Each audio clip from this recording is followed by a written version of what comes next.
What's happened, you bad motherfuckers? It's Tuesday, the 13th of May, the day the devil was buried at sea. It's me and fucking Lee, the Church of What's Happening Now, New Testament. It's a whole new day. It's a whole new week with a whole new set of rules. What's happening, Tarzan? I'm doing great, dude. You are doing great. It feels like LA tonight. It feels because we took the edible like an hour ago, so I have like 6 minutes left. All right, who gives a fuck? It always feels like that. Listen, this guy's always working. I started torturing him Friday about we're going to go for 600 milligrams. Tuesday. I get him going all weekend. He's huffing and puffing. He's fucking, he lets me play with him, so I got to keep doing it. What do you mean I let you? You let me. I tell you on Friday, we're going to, all this week, you're going to lose, because I know you're fucking dicking around, I'm dicking around. Eating 5 milligrams. No one eats dicking 5 around. milligrams. Yes, you do.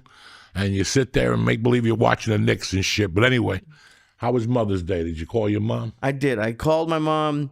I was there for her birthday last week, so I was with my girl and her mom for this week. And how was that? When you're with her mom, what do? You just sit there? No, they're nice. They're cool. My girlfriend cooked. We sat up by the water. Dude, it was nice in New York yesterday. Oh, it was very nice. We were just out on the water. This is the time of the year New York is fucking boss. Let's get this shit out of the way. Yeah. From April 20th to fucking June 15th, right? There ain't no place you'd rather be. And like from September 10th to October 30th, there's no place you'd rather be. This is the time of the year. If you're going to come to New York, this is it. You come in July, you're going to be sweating bullets with your nice white shirt and your flip-flops. Man, it's hot. Yeah, it's fucking humid. It's fucking July in New York City. Not to mention 85 fucking trucks, 22 fucking Ubers, 6 scooters. What comes out of there? Heat. So what the fuck, Oh, yeah. But this dude, like yesterday, and you know what saved me is sunglasses. Because all anyone told me when I moved here is you can't, like, I love when people are acting crazy. I love watching it. And people told me, like, that's when I'm going to get mugged. Is like if a homeless guy's yelling and I just start looking at him. But with sunglasses, you can look at anybody. Whoa. What? Let's get back to fucking normal here. If you're walking the streets and your eyes are creeping, you can't have no sun, especially you. You don't know how to work with sunglasses yet.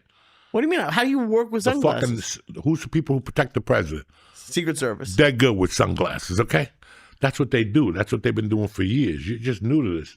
And I know you. You're still stuck on Uber and Yelp. The problem with you ain't the fucking sunglasses. Everyone uses Uber. The problem with you ain't the sunglasses. That you got that backpack looking like a migrant. And 9 out of 10, you're looking at your fucking phone bouncing on the street. And it's your body language. You see what I'm saying? And this new type of migrant in the city and this new type of criminal, you can't be fucking walking around with a backpack or anything. I could not have a backpack because a guy could just come from behind you and start ripping your thing and you're fucking sitting there like... Yeah, but he could do that with your shirt too. No, he can't because you could break the bond. It's just a shirt. I feel everyone wears backpacks. Yeah, but just because everybody jumps off the bridge doesn't mean you're going to fucking jump. Are you? What are you, 10 like my daughter? My daughter hit me with that this morning. I told her, next time you say that to me, you're punished for a fucking week. I go, I'm raising you not to be like the rest of these little fucking idiots. This morning, she wanted to leave the house with a cut T-shirt off with a little bra strap. Time out. And I looked at the mother like, what the fuck are you doing? Well, she won't wear it. No, I don't give a fuck what she won't wear. This is a Cuban house. You go cover up that fucking bra, you little freak. Really? Oh, it's that's starting? No. It's like she just said the other girls at school do it. I don't give a fuck. Right. I really don't give a fuck. I'm trying to raise you so you're not like the other fucking idiots. But how am I supposed to carry my shit? I understand with Mercy. That makes sense. You don't need to carry your shit. Yes, Where you going? Where are you going? Here. Sometimes you have to carry that, dude. That's like the thing about New York, that you have to carry a lot of shit with you. If you're doing sets at night, all you need is a knife. Okay, that's all you need. You have to carry a lot of stuff with you. You got your whole computer and your phone, and a knife. Look at you, wallet in front pocket.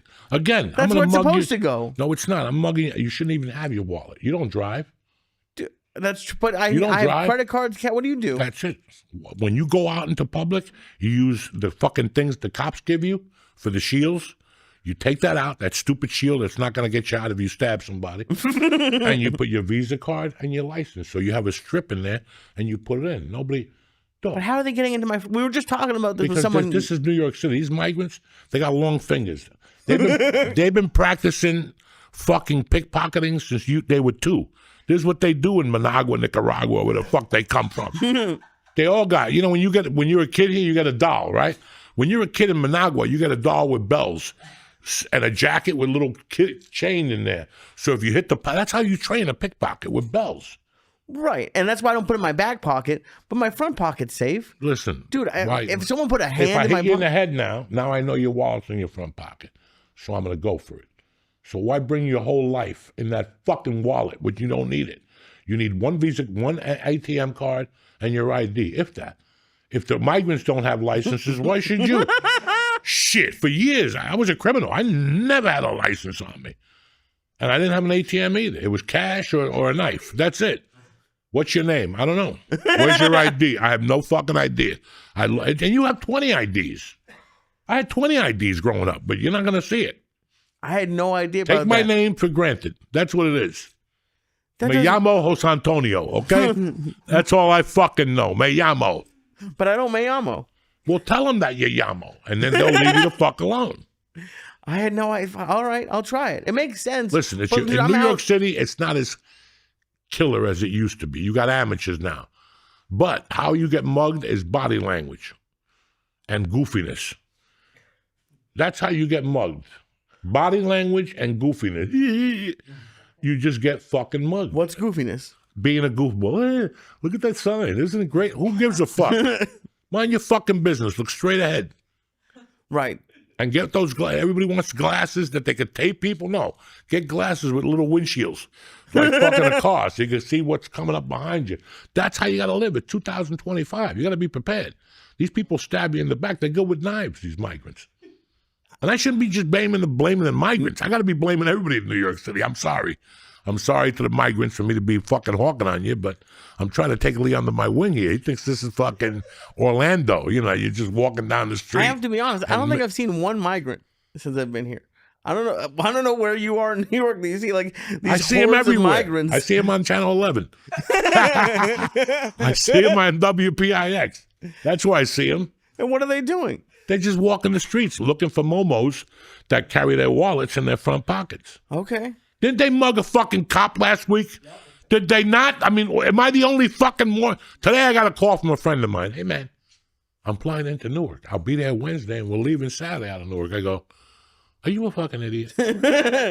He goes, what are you talking about? I go, you don't want to fly into Newark. He goes, yeah, but we got the tickets a month ago. I go, dog, I don't give a fuck if you got them a year ago. Do you know what's going on in Newark? He goes, no, what's going on? I go, you not put on CNN? No, I don't watch the news. What are you doing with your life? You're going to fly into Newark, get delayed 20... Listen, I'm letting you know right now. I ain't going nowhere to September 6th. I don't even get my real license till August 7th. That real ID bullshit. I don't even get it till August 7th, so... Wasn't the deadline like this week? Yeah, who gives a fuck? I'm not going to... Listen, you could still fly. It's going to take you an hour and a half, and if you fly to Newark, it's going to take you 19 hours. So you might as well fly to Philly if you're not going to have an ID. It's extra screening. They check you, but who gives a fuck? They're still going to let you fly. And they're going to enforce it heavy for 2 or 3 months. Now they're going to put Clear and TSA together. Yeah, they have that. For an extra charge now, right? Yeah. Right? Now they got you there. So now you can go on Clear. We don't have to take your fucking shoes off. You go to Newark, Clear is fucking packed all the time, and so is TS. Listen, summers are horrible to fly anymore. The last 5 years since the pandemic. This year, if you're thinking of flying out of Newark, cancel your fucking flight. Why go through that? Like I was telling Jim Florentine the other day, I'm old school. I get to an airport today, and you tell me my flight's canceled. You know what? Keep the luggage. Keep it. I don't even want it. Because that's another 4 hours. I got to wait here for the luggage to get shipped downstairs. So before that happens, keep the luggage. I got my sleep apnea machine. I got my weed in there. I got my license. I got a toothbrush. That's all you need. Have you thought about shipping your luggage down? A what? They like I did it once when I left LA. You can like give UPS your luggage and they'll just deliver it to the hotel and you send it back. That way you don't have to do shit at the airport. I don't know.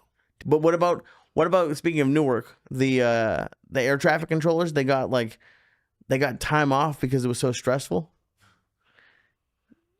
Listen, if you're on a plane and I don't know where you are, that's one thing. But look, it's the other way around. If I'm sitting in a plane, the pilot goes, hey, the tower just turned off. We have no fucking idea where we're at. I'm scared. But if I'm in a fucking thing sitting there in a tower you can't even go through, why am I stressed out? But that's the country today. That's America now. We're all stressed out over dumb fucking reasons. that, everybody's stressed out. I don't know what to fucking tell you. Go to yoga. Get a Whoop watch. Exercise. Everybody's so fucking stressed out, and I get it, man. Times are rough. I'm looking around, man. Restaurants are empty. Yeah. Comedy clubs are empty. A major comedy club just bounced a check. Once you bounce a check, that's the beginning of the end, Jack. That's all I know. There ain't no coming back from that. You don't bounce a check by mistake. And especially a comedy club. That's a corporation. So keep telling me how things are great. You're going to jump up and down. Things are fucking rough, and they're going to get rougher. Dog, I'm an econ major, so out of habit, I look at things. I love looking at businesses and see what's going on. Restaurants by my house that 5 years ago would be packed on a Tuesday night, got 2 people in those motherfuckers now on a Tuesday night. It's a different fucking game. Well, what about that? We were just talking about the Knicks game. It was the most expensive Knicks ticket in the history of the Knicks. Okay, that's great. So you bought a ticket. There's one ticket in there that's $31,000, and you bought it like a jerk off. You bring like some hot chick to be cool. She don't know what the ticket costs unless you tell her, I paid $31,000 for the ticket, and they get lost by 40. How bad do you feel? Well, you might as well put a Knick hat on, the sweatshirt, and jump up and down with fucking the black guy, the director. Oh, yeah. Where was he? He wasn't jumping up and down. He was sitting there fucking depressed, looking for Denzel Washington. Even Tracy Morgan was puking again. $30,000. That's just stupidity. That is just something that you look at and go, and I get it. Well, Joey, he's worth $20 million. I know. But it's a fucking principle. And nobody knows it. I can see if $31,000, I want to sit in the middle, like up by the top, and at halftime they zip me down. And I get out of there like, yeah. 9 problems, but a bitch ain't one. You know what I'm saying? That's $31,000. But for $31,000 to sit next to a guy who paid $1,500 for his, how dumb do you fucking feel? Oh yeah. But that's the stupidity of us now. That's how dumb we are now. That and you're bringing a girl that's hot, but she don't give a fuck about this game. Yeah, she got a little Knick hat on, like they do during Yankee season. Look at the Knick games. Look at the first 10 rows, and get back to me. They're not watching a game. Look. It's Denzel. Look, it's Artie Lang. Look, it's Christopher Columbus. That's all they're doing. They're not even watching the game. No. It's people. The people who watch the game, they're at home. Yeah. Because they know it's a bunch of fake Knicks fans all of a sudden that come out to show how much they love New York. And those idiots that get together and watch the game on the street behind a thing, get a fucking life. Get a life. Go find a tranny or something to hang out with. That you have to go to a fucking outside to a parking lot and look at a TV screen with 300 other idiots and jump around to show you're a New Yorker. You want to be a New Yorker? Look at Rich Voss. Motherfucker always got a knife on him. That's a New Yorker. And we'll be back, cocksuckers. What's happening, beautiful people? Uncle Joey here. Listen, going online without ExpressVPN is like putting all your passwords on a billboard for everybody to see. Keep your stuff on lockdown with ExpressVPN. ExpressVPN hides your IP address, making it super difficult for third parties to see your internet activity. It works on your phone, your laptop, your tablet, so everything stays private, even when you're browsing on the go. I love using ExpressVPN. I've had them for years because I know whenever I'm online, I'm secure from online peeping toms. Rated #1 by top tech reviewers like CNET and The Verge, this is the tool you want to be using when you're up at night going through Google looking for late night questions. Do me a favor. Secure your online data today, right now, not mañana, today. ExpressVPN.com/church, CHURCH. That's ExpressVPN.com/church, CHURCH. To find out how you can get up to 4 extra months free, go to ExpressVPN.com/church and tell them Uncle Joey sent you. Listen, I've been with these guys for years since we had them last, and I suggest you sign up with them. There's a lot of people out there trying to get into your stuff. ExpressVPN.com/church is the answer. Hey, Uncle Joey here. If your wireless company is still charging $90 each month and you're still dropping calls in your own house, it's time to wise up. Give them the boot. Mint Mobile is what's happening now, Jack, with premium wireless plans for just $15 a month. That's for the cheap seats. $15 a month. You're going to get fat wallets and skimpy bills. Listen, You can't lose with this. $15 a month, and all plans come with high-speed data, unlimited talk, and text delivered on the nation's largest 5G network. Who's better than them? So this year, do yourself a favor. Skip breaking a sweat and breaking the bank. Get your summer savings and shop premium wireless plans at mintmobile.com/church. That's mintmobile.com/church. Upfront payments of $45 for 3-month, 5-gigabyte plan required to equivalent to a $15 a month. New customer offer for first 3 months only. Then full price plan options available.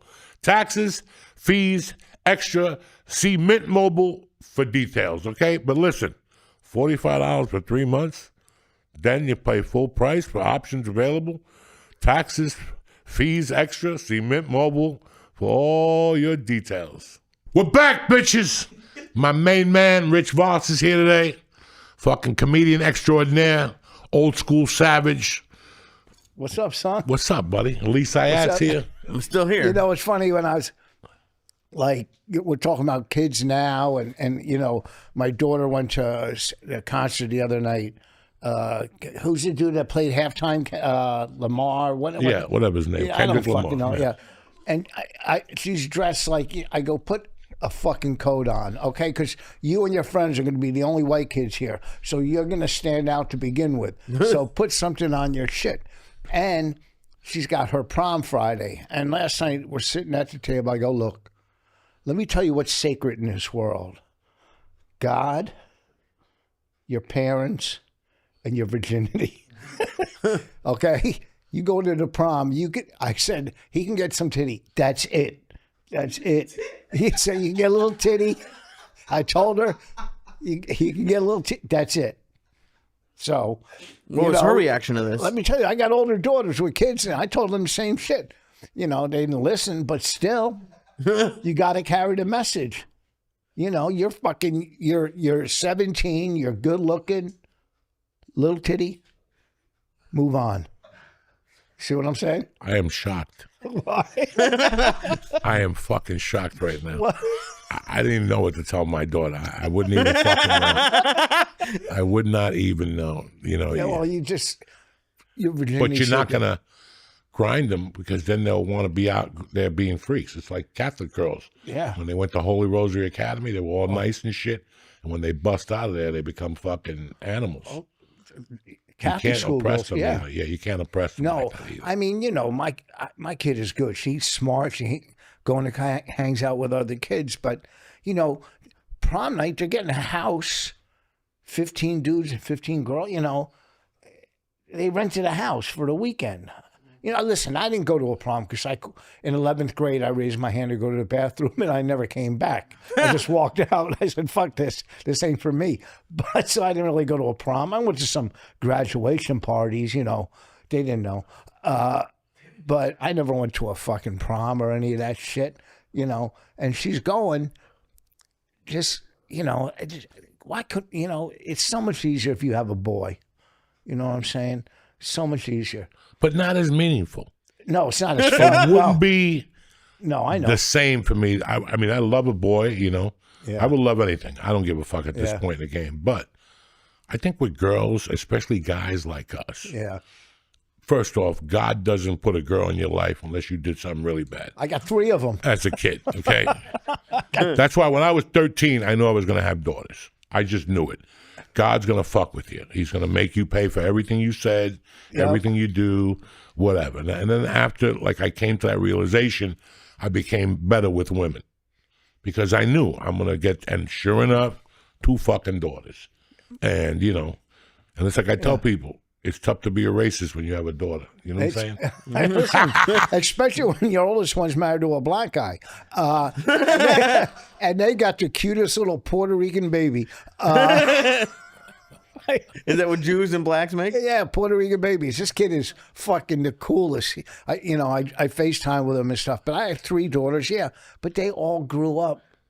You know what? They all grew up great. Because like you, my ex-wife, myself, were in my kids' lives. You know what I mean? We were involved. I would go to all, and every time I call you, You're at I went to all my daughter's games. I was in the stand yelling and screaming, because I had money on the games. But still, you know what I mean? These kids better cover. But,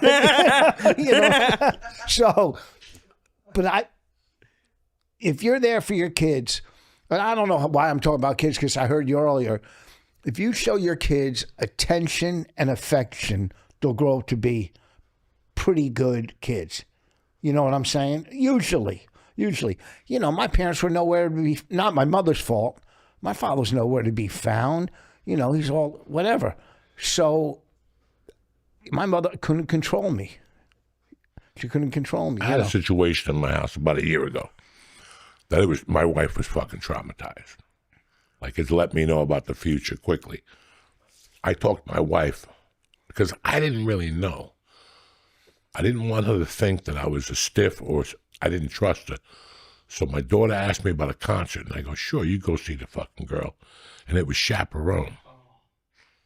And she found some other kid to go with her. And my wife went up to pick the kid up. The kid had like purple hair and shit, and she was Mercy's age. And she was fucking chubby with like a barrel dress on. And my wife was like, whatever, I don't know what kids are dressed like. And then she went to the show, and there was a man with a dress on with a beard standing in front of my daughter. And during the fucking concert, they were running ads for Palestine. It was just one thing after the other that got me hotter and hotter. Well, my wife is a fucking redneck, and she's a fucking Christian, and it broke her. When they got home, they were both crying. And I asked my wife, what happened? And she goes, I'm going to fucking kill her. She called my wife when you don't like transvestites. What's that? When you don't like transphobic. And my wife lost it. My wife went upstairs. They were yelling at each other. And like 2 days later, I asked Mercy, what the fuck was that? And she's like, Dad, she's not used to it and stuff. And then a couple of weeks later, the chick won an MTV award. And that's the night she came out talking about they should start a fund for all these artists. And I'm like, I turned the TV off. And I go, Mercy, we got to talk. This ain't the world. This is a chick looking for attention. First off, she's the ugliest little girl I've ever seen in my life. That is the ugliest fucking kid I have ever. And that's what they, the other day went to fucking, not California Pizza Kitchen. I don't go to that place. Went to the other place, the Cheesecake Factory. Oh, yeah. Fucking tremendous. She wanted to go. Plate's this big. So, no, the place is huge. I'm taking her there. And sure enough, two 15-year-old girls, 400 pounds apiece. And they're, what are they? Rock? What are they? With the fucking makeup, with the wig, and what are they? Unfuckable. And I told my daughter, I go, you see those two goth chicks? Oh God. What? And now they're 400 pounds apiece. They're probably freshmen in college. They could just go to the gym and be accepted. I mean, that's the shit that I don't know what's going on in the world. Like when a parent looks at a child and goes, we have to talk. Well, you cannot have fucking goth shit on. And, it's just, we've gone somewhere else. I see it with coaching. Like, you're supposed to be scared of your parents at some point. And when you have a coach, like, dog, when I was growing up, I had coaches that in rec that would fucking make you go off. Like, you ran the whole fucking hour with no ball. And I see these fucking softball parents, not the parents, but the coaches, and it's like everybody raises their kid petrified. Well, I'm not scared. I'm scared of what she'll turn out like. Do you know what I'm saying? Like, I'm petrified. Yes. Like, I could die tomorrow. And she's a 14-year-old kid, and it's the same. It's a cycle of what happened to me. It's a girl who's lost now, and, she's going to stall for a while because it's hard to recover from a death. That's my biggest fear, Rich. Is what happens to our kids later on if we don't do the right job. We could do the best job in the world, and I could still fucking have a daughter that wants to strip. Yeah, well, here's the thing. First of all, those ads for Palestine to concert, I'm sure they weren't for rentals. Anyhow. No, but it pisses me off. When you went to see Led Zeppelin or Black Sabbath or the B-52s, it wasn't political. No, they just This played. whole thing is wrong. Like, this whole fucking thing is wrong. Well, look at that Irish band that put up a big sign, fuck Israel. They lost their visas, but, it's all political, and they're brainwashing the kids. Not only not only the world, their teachers, their professors in colleges. You know what? Back in the 60s and 70s, liberalism was open-mindedness, looking at things from both sides. Now, both sides have been hijacked by extremists. You're either this or this. You know what I'm saying? And they're fucking these kids. Half these kids protesting, on these college campuses, they're just dumb white girls that have no idea. They have no idea about history, history, American history, more or less, foreign history, So I don't want to get into politics, but they're all being brainwashed right now, these kids. They're being brainwashed. And I told my daughter, you got to make look at things from both sides, make your own decision, hang out with white kids, and I'm just fucking around. When I was 18 and 19, politics was the last thing I was thinking Yes, about. me too. And again, even if Chaperone would have put up pro-Israel stuff, and I would have been at the show, I would have said no. No. What the fuck are you doing with this shit? And like I told my daughter, I'm happy you don't fucking listen. I stopped playing in the fucking car.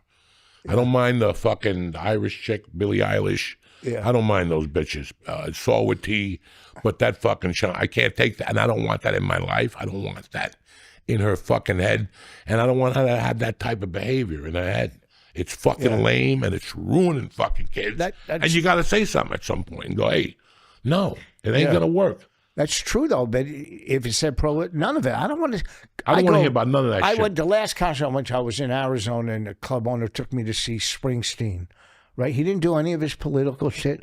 He just came out, did almost, 4 hours or something? I don't know, whatever he played. He killed. It was a good concert, and I left. There was no, stopping and talking about this or that.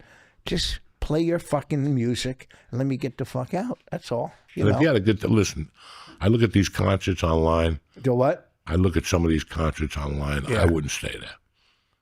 I wouldn't go to half these concerts. It's just embarrassing at this point. I haven't gone to one. No. I don't know that you went and had a good time, but like half these guys now to the touring, it's like, come on, guys. I didn't really have. Come on, guys. Like, stop. The dude that took me was a real Springsteen fan, and he's singing, and he turns and sings to me. What the? You're a dude. Don't be fucking singing to me.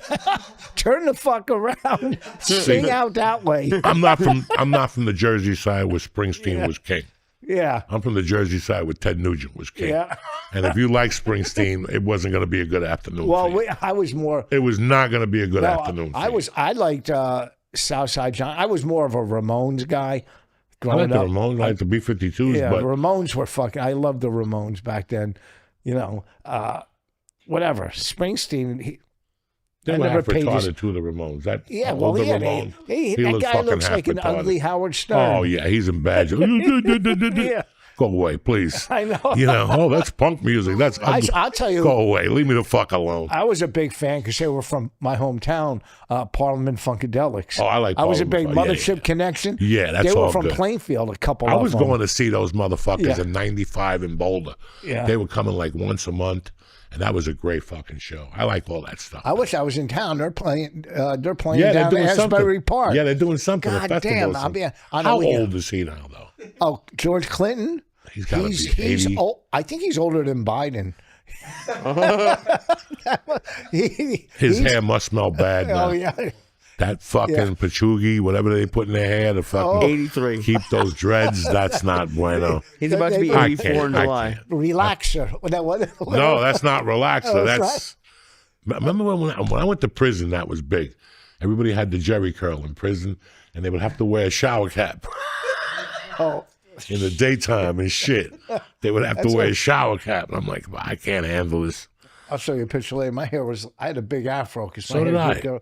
Did you? So did I. I'm from North Bergen, and with the humidity, it really goes off. Well, so I had an Fuck you. I had an afro, curly ass hair, and then I went to New York, and I went to this hairdresser because I wanted a shag, like the carpet? No, like it was like feathered, and so I went to this place. They cut my hair and hot combed it. And I had the nicest shag until it first time I watched it, and that shit shot back up to an afro. I had a shag for 2 days. And when you're a kid, you don't understand that. Like, what the fuck this guy didn't do my hair? I got to figure out this magician trip and shit. This shit was nice, man. I went to school like David Cassidy. But, you know, back to my black high school with my afro.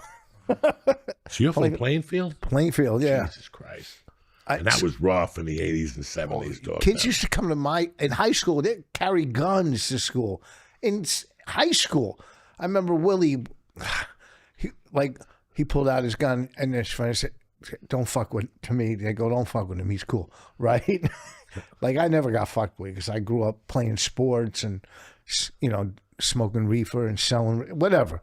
Even the gangster, Earl, if you owed him money, he took you to the park and made you strip, and he threw you in the pond, and they fuck you up naked, you know, beat your ass.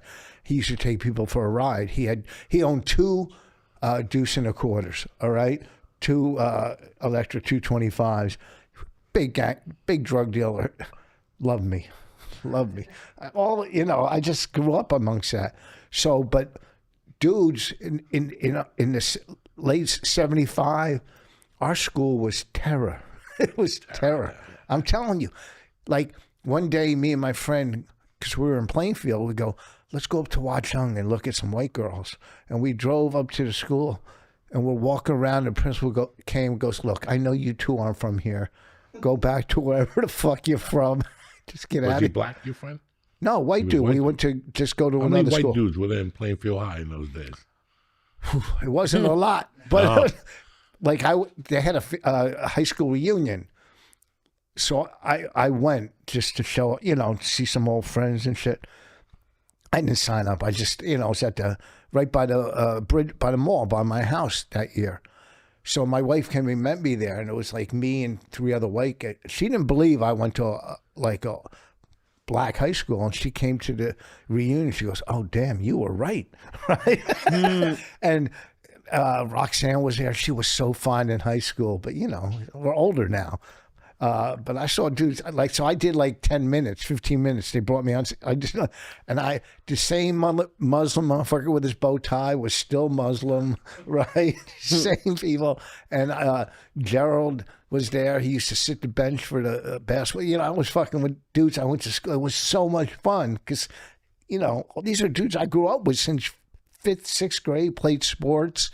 They were all there, and they're fucking, I mean, pimped the fuck out. They look, you know. What were the bad schools down there? What's that? Pensauken, Camden, Yeah. Plainfield, Malcolm X Shabazz was a bad school. East right? Orange.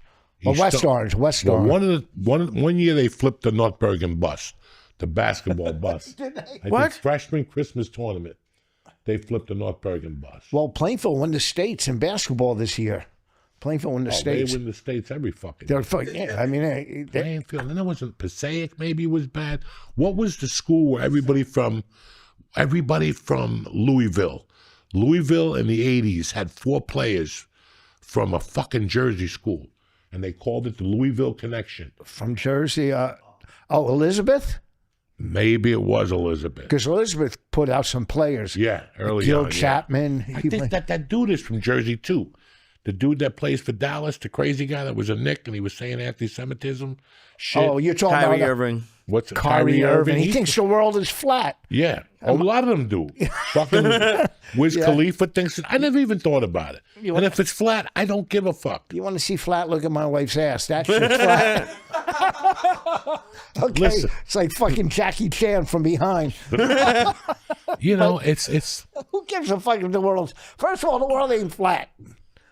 My globe at home is My wife and I round. were talking last night. We're talking about soap and other shit. We're watching Mobland after Mobland. We're just talking.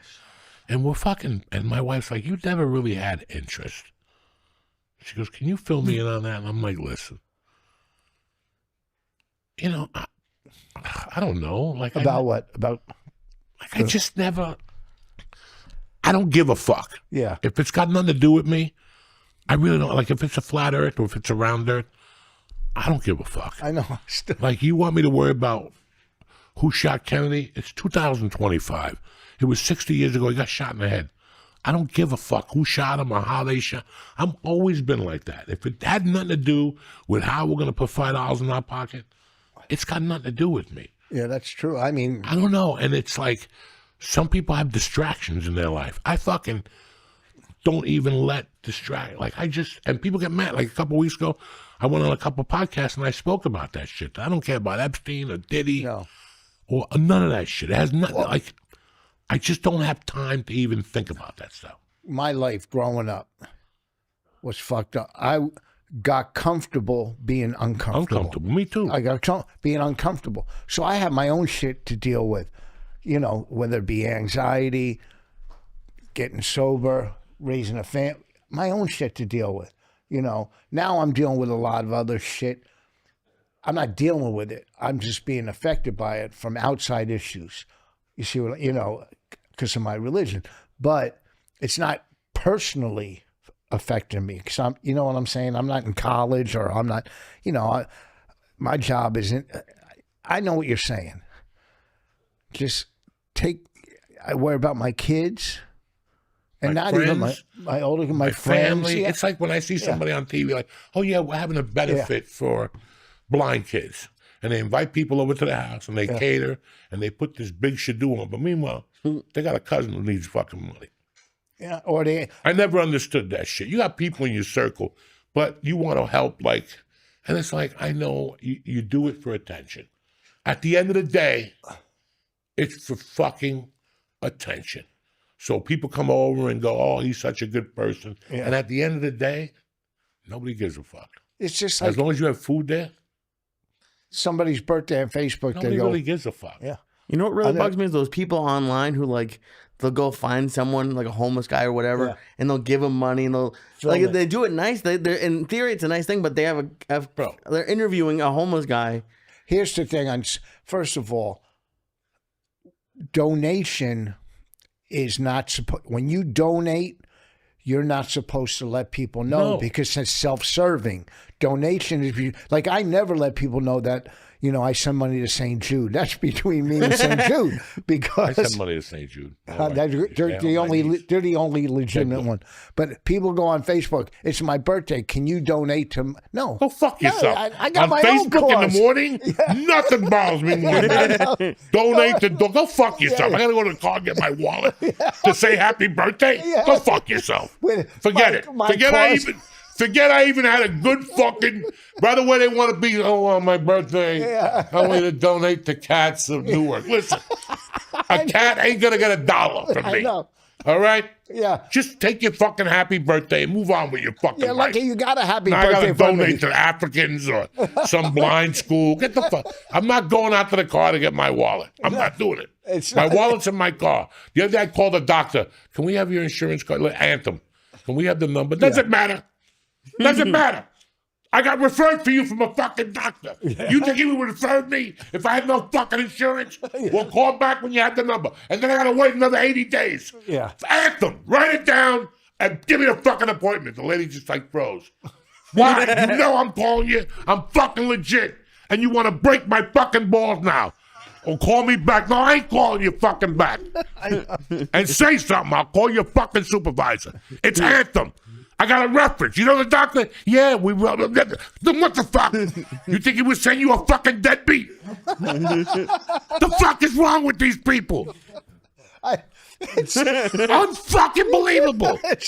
I went to physical therapy, and they go fill this shit out. I go, I was here already once. How many times I got to fill it out? We're gonna send you a Pro-Pack. What's your medication? Listen, I know. You see my wife next to me?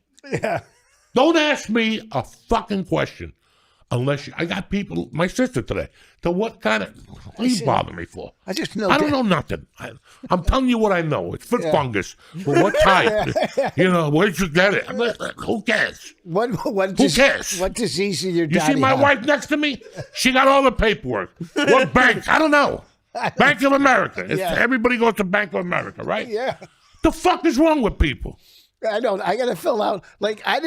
That's the reason I quit school. I didn't like filling shit out. No. don't want to feel Every sick. time you call a doctor, we're going to send you a package for what? I got to get there 10 minutes No. early. Now I got to bring reading glasses and fill stupid shit out. Have you ever had hepatitis? I don't fucking know. I had chlamydia and it disappeared one day. Okay, Yes. it stopped leaking. I never heard from it again. Has your dad lost any toes? What the fuck? What really gets me is when I walk in, not even hello, what are you here for? Insurance and I, insurance, motherfucker, slow the Say fuck good down. Do morning. I look like I'm You going to rip you the fuck fucking- off? The first I thing. fuck with them now. Occupation, savage. Yeah. You know, oh yeah. What'd your father die from? Heroin. Yeah. What'd your mother die from? She got stabbed 20 times because she was getting raped. Okay, Lewis. And I love when they read the paperwork. They look at it and they look at me for a second. And then they know I'm not fucking around. I'm not here. What's with the questions? I got Teddy. fucking sick. I got diverticulitis, whatever the fuck it is. So there's two. Why are you asking me fucking questions and making me talk? So I'm in fucking physical therapy this morning, and the dude, he used to play football. He used to play halfback for the Giants, but now he's. So they have me on this thing doing this. I go, this is gay. I go, I laugh at people in the gym doing this 30 shit. minutes. I got to pay $80 Hey, to do this. Come on. Get up, Mongo. Let's do this right. Fix my Bend the fucking knee. shoulder. Let's go. They did the same shit to me, too. I know. Massage me. Make me come. Do something. Yeah, I'm not sitting for there $88. Insurance don't want to cut it. Then they want to Michael needle me. Like, yeah, a little fucking needle. It's like fucking a little, whatever, with the little dicks. It's just a little fucking needle, a little Filipino dick. I'm fucking They around. showed up with one of those little fucking gumball dicks. Yeah, this is going to change your life. It ain't going to change my fucking life. Listen. Give me the jap with the long fucking needle. That's Yeah. what works. I'm fucking around with rubber bands. How I'm do doing this these shit. people react to you saying this? I'm just imagining What? like a 22-year-old kid I'm answering done, the phone. guys. I'm 62, and I've earned this fucking right as an American. I pay taxes. I was a felon. I did my time. I paid taxes, and I fucking deserve better treatment from medical and all these fucking idiots. And you got to call them out from time to time. If not, they'll keep fucking with you. Well, They keep fucking with you. Why do I have to go get my insurance card? I told you I got insurance. That's all you need to know. Anthem. ANTHEM. That's it. What's the number? I don't know. 21963. Do the fucking math. I don't fucking know. now I got to go play 219. You get so like fucking like I'm not into it no more. Like I'm just not into it no more. I don't I'm have done. patience. I've already lived through 4. We already took down People's Express. I took down People's Express in '84. It's took down 2025. Yeah. And MCI.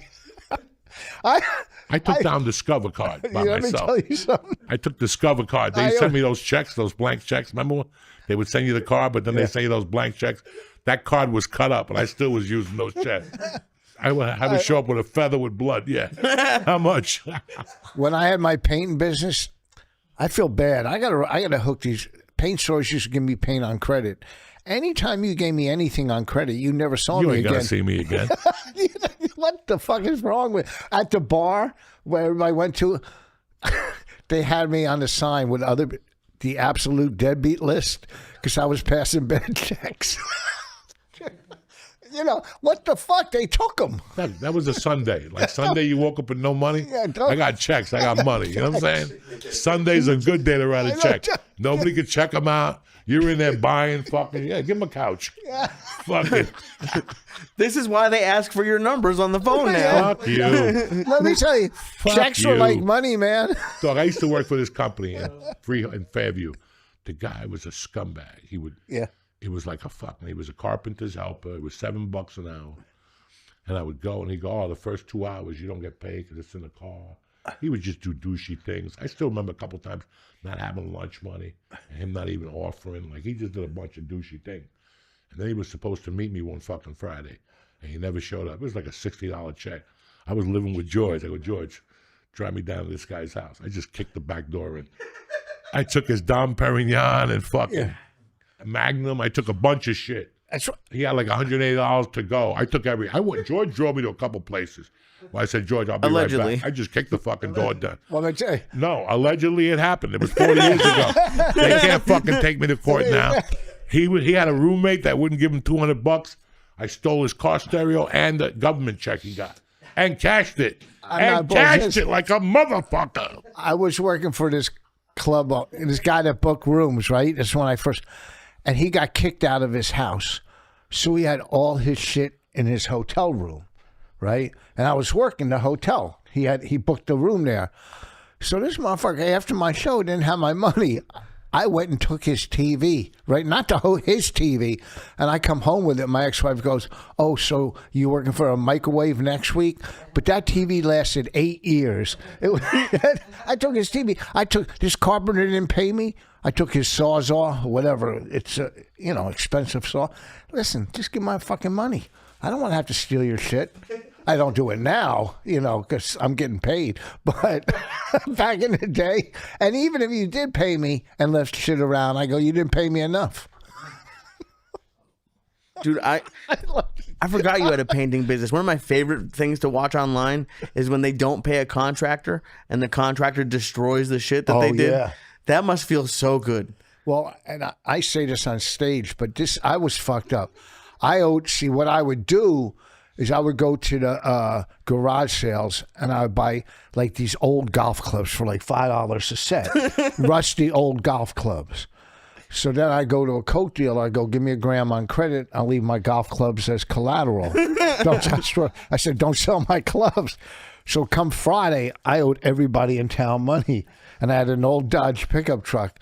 So I would have my workers paint my truck with house paint. So I had a different color. Their boss, he had a red truck. That's shutter green semi-gloss. I would paint my Dodge truck. I would paint it different colors every week. And then I was fucked up. This is my life then, not now. People would pay me, for Benjamin Moore paint. That's good paint. And I had the Benjamin Moore cans. So I would go buy the $5 paint and pour it into the Benjamin Moore cans, then show up at the house with Benjamin Moore with shitty paint in it. I'm driving away, the house is already peeling and shit. But I made amends to some people, said I'm sorry. I was back then. And their house is still shitty. They said they're sorry, they still missed the wall. Yeah. Man, I'm thinking of writing another book. Yeah. And I have a couple of ideas for different books, but one was, and it would be embarrassing, it would be the life of an addict. Yeah. And some of the shit, I said it all, but there's some shit that you think of and you go, what the fuck was I doing that day? I still remember dumping an ounce of Coke in a bathroom hotel in Denver, and for hours kneeling on my hands and knees, just licking the side of the bowl. And you wonder what the fuck is wrong with me. Underneath, because the water threw the Coke up, so the Coke would turn brown on the toilet. And I would just take it and put it in my nose for hours. Why'd you dump it? You thought somebody was coming? Okay. I was living in Boulder with my girlfriend at the time, and I got a call one night. She called me. She goes, your friends are in town. They're at the airport. They're waiting for you. So I got in my car and drove to Stapleton Airport. And when I pulled up, the guy's like, bro, I know who you're looking for. Those 4 gorillas, I put them in a cab, and I sent them to the strip club, the real popular one. No. This is in Denver. So it's a big one in Denver. And I go, okay, something Charlie's. I took the cab. I walk in. Everybody's dancing to strippers. My 4 buddies have a stripper surrounded. They're throwing her up in the air. I'm like, oh, my God. So I'm like, what are you guys doing? They go, we got a hotel across the street. We got 4 ounces of Coke. And I'm like, what the fuck? And they're bringing strippers over. But he bought a whole block there was 4 of them. And he bought a whole block of hotel rooms upstairs. I don't want to say his name. And fucking, we were up there for like 2 days. And they got so paranoid, they were hiding the Coke. You know where you take the tissue paper out of the wall? When you wash your hand, they were taking the tissue out and hiding it in there and closing the tissue. And so they had 6 bathrooms with the Coke hidden in those tissue compartments. So, I don't know, we woke up 2 days later and they're like, we got to go back home to North Bergen. And they had like 3 ounces of Coke. So he goes, take 2 of them and send us the money. Okay. Yeah, good. Sure, I'll send you the money tomorrow. This will be gone. And I went back to Boulder, left that ounce in my house. And me and my girlfriend at the time, she drove me to the hotel, and she goes, I have to go back home to do something with my parents. but I'll be back at 11 to spend the night with you, and we'll finish doing the coke. I'm like, okay. I go stop at a liquor store. It was 1 in the afternoon. I go up to this hotel room. I'm in there doing coke, watching TV. And also I'm starting to get paranoid. Like 30 minutes later, and I go, let me look out the window.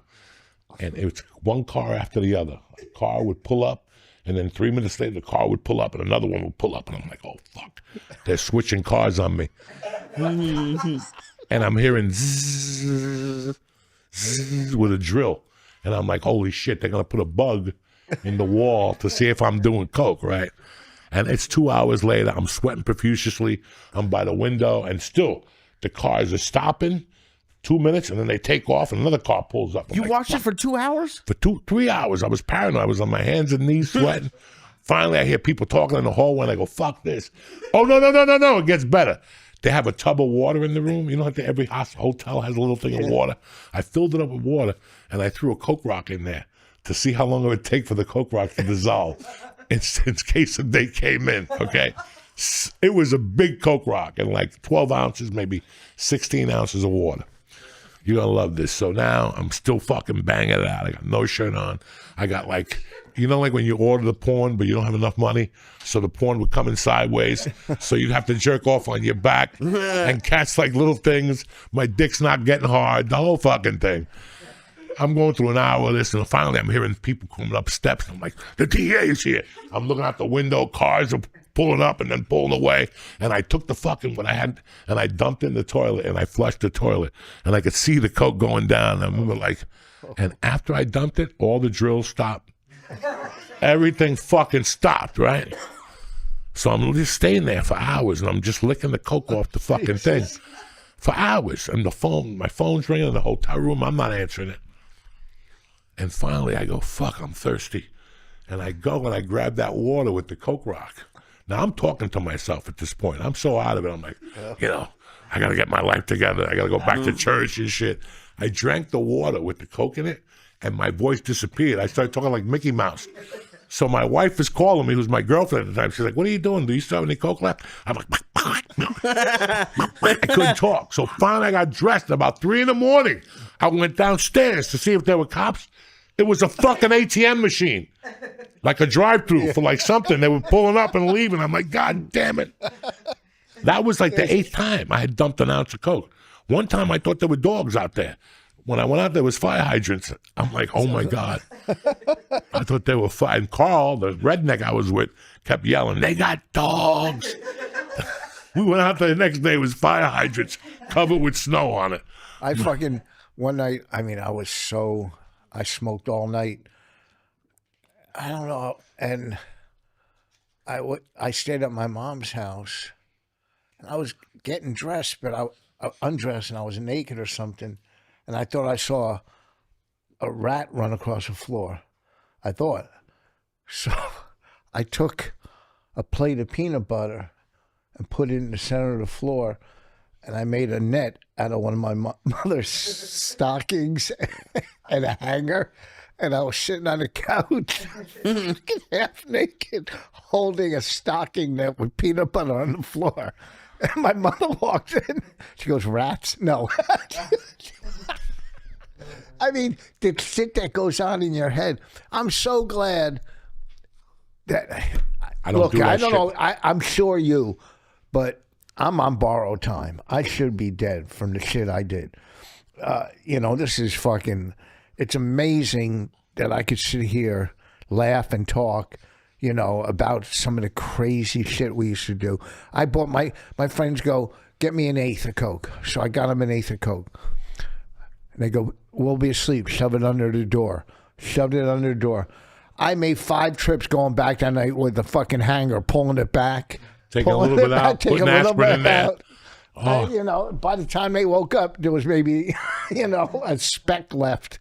You know, I would, man, it's just, Coke fucked up. Like, if there wasn't Coke in the 80s, it was just pot or alcohol, whatever, I'd probably have like a regular life.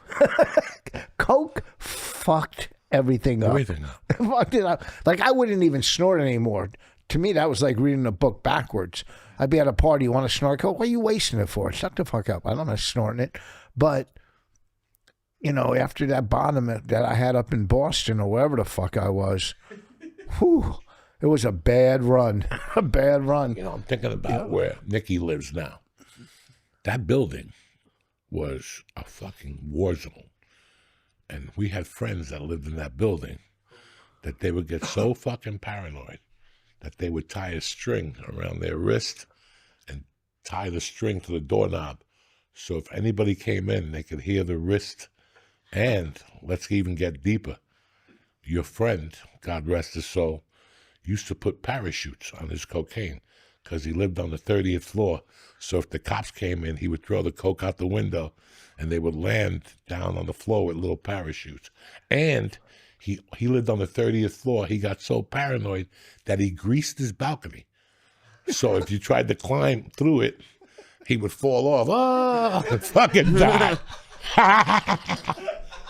That's when you're fucking paranoid, when you grease the balcony. So if Spider-Man just happens to be in the fucking neighborhood, because everybody thought that you're going to fucking kill him. When you were high, you thought people could climb buildings. Oh, my God.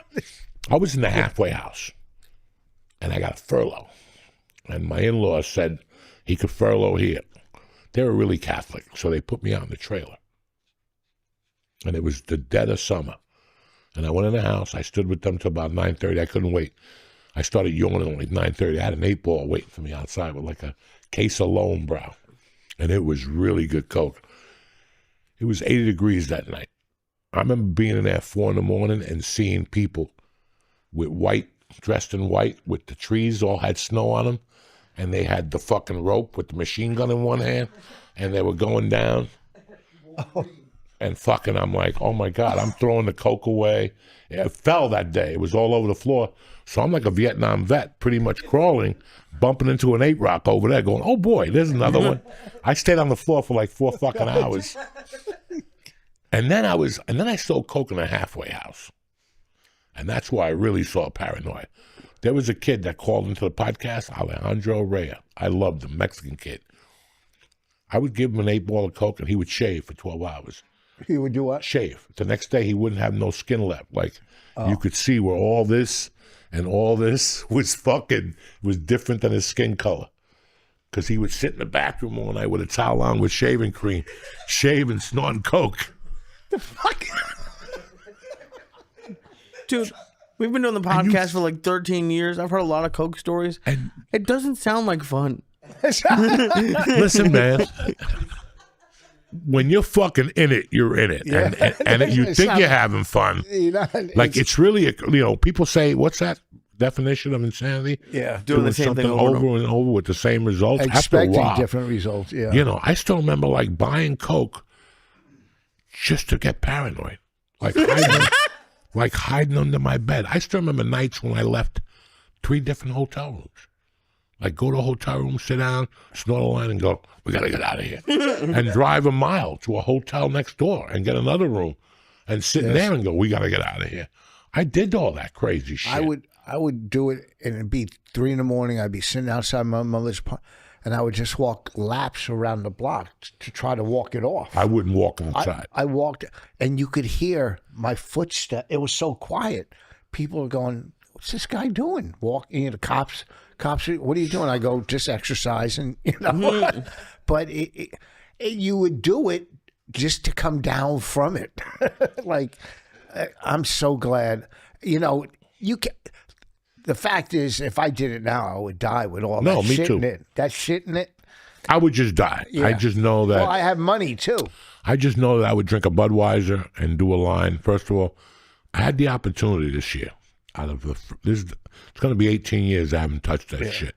And last New Year's, I know when people are doing it. I'm a comic.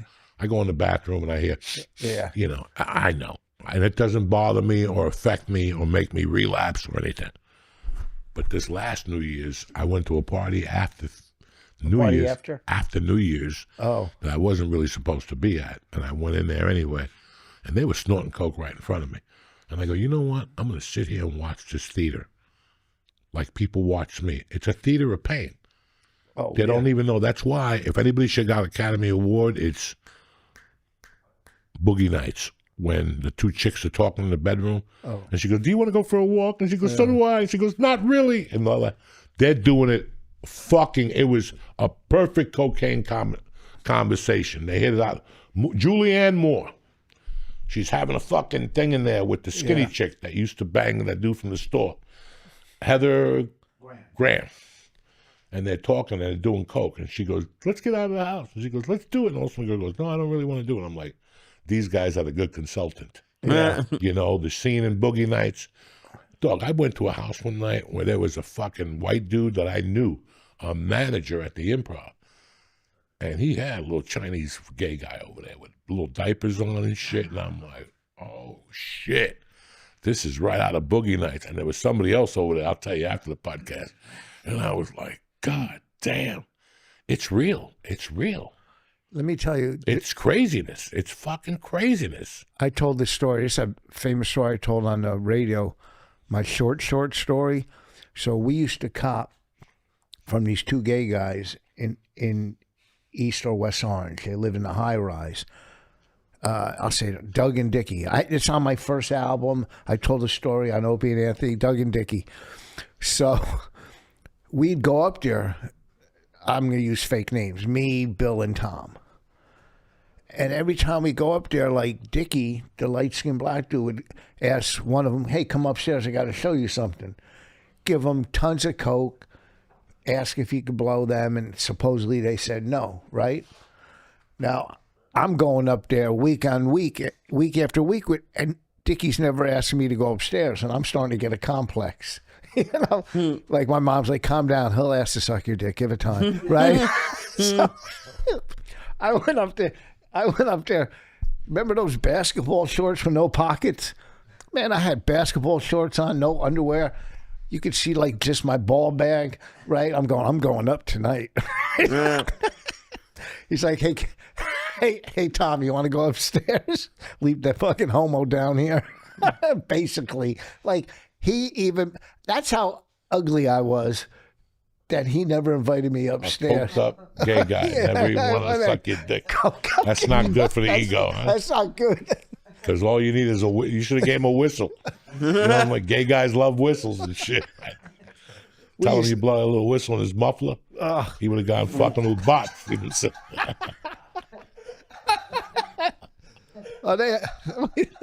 there's no one who loves gay guys more than Joey, and you invent sexual stuff for them. How are you gonna blow a whistle on someone's asshole? I don't know, but if anybody can figure it out, it's a gay man. They're fucking crafty. They'll figure out how to talk you into blowing a whistle up your asshole. Listen, somebody talked the Indians into selling New York. You could always talk somebody into doing something creepy at 4 a.m. when you got a bank book and they don't. You know what I'm saying? Bad checks, coke, you know. Listen. I look back, I'm glad I did everything I did in life. Me too. Because it put me where I am now. You know what I'm saying? You know, you are where you're at when you're supposed to be there. And, you know, that was just my life, all the shit we did. But we did have fun. After high school, my friends and I, man, we went to parties. We had a good time. And then those good times, well, you know, you leave one set of dudes, and then you're hanging with dudes that do more. Then you're with the next level of dudes, and next thing you know, you're in rehab. Next thing you know, you're like, your mom drops you off in the morning, and you know, I always think about my divorce. And that poor fucking girl. That girl lived through hell. And one of the things I remember the most is I was supposed to go to her brother's wedding. I was supposed to go to brother's wedding about a month before. This is when I was crazy. I'm still crazy, but I was real crazy. That, like 2 weeks before that, I bought an ounce of coke that was so good, and I was such a junkie that I gave it to a friend of mine to hold in the safe. And I said, "Do not give me this till February, whatever, the day before the wedding. Do not give me this. Even if I threaten you, do not give it to me." And something happened. I never bothered him. And the day before the wedding, I went over there about 3 p.m. And I was supposed to take a flight at 6 a.m. to take me to Denver, and then the car would pick me up and drive me to Boulder for a wedding. I had a dog then. What was his name? Hercules. I had a dog. And about 4 in the afternoon, I just started doing a couple lines. One line led to another. About 7 o'clock, I said, I need a cocktail. I went, I said, I could buy a bottle of tequila, but I'll buy everything now. A case of beer, a case of this. I was by myself, guys. Then it was midnight. Then it was 5 in the morning. And that dog wanted to go out to pee, and I wouldn't let him. I'm like, you ain't going out there. There's the boogeyman's out there, Hercules. And I went straight, like I didn't go to the wedding. The phone kept ringing. I didn't leave the fucking house. I didn't let the dog out till Saturday at midnight when the cops came. I was calling the cops on myself. I was like, there's somebody out there. The cops would come around. You know how many times I called them that night? 3 times. Every hour on the hour, I called them, there's a burglar out there. And the last time they came, they're like, Joey, put away the bag. They're like, do you want us to take it and we'll bring it back tomorrow? I'm like, no, what bag are you talking about? I had it hidden in the sink so I could hit it with the disposal. And I kept putting my hand in there going, I'm going to lose my fingers. It was fucking terrible. And I still remember like Sunday, I had no Coke left, and I'm still trying to masturbate. And I'll tell you what I was watching. I was watching The Girl in Red with, what's her name? The pretty girl from the 80s. I mean, this is 1986, so. Kelly LeBrock. Kelly LeBrock shows her monkey for a little split second when what's his name calls her from the window. What's his name? Gene Wilder calls her from the car. She throws the blanket up and gets up, and you see her little bush for a second.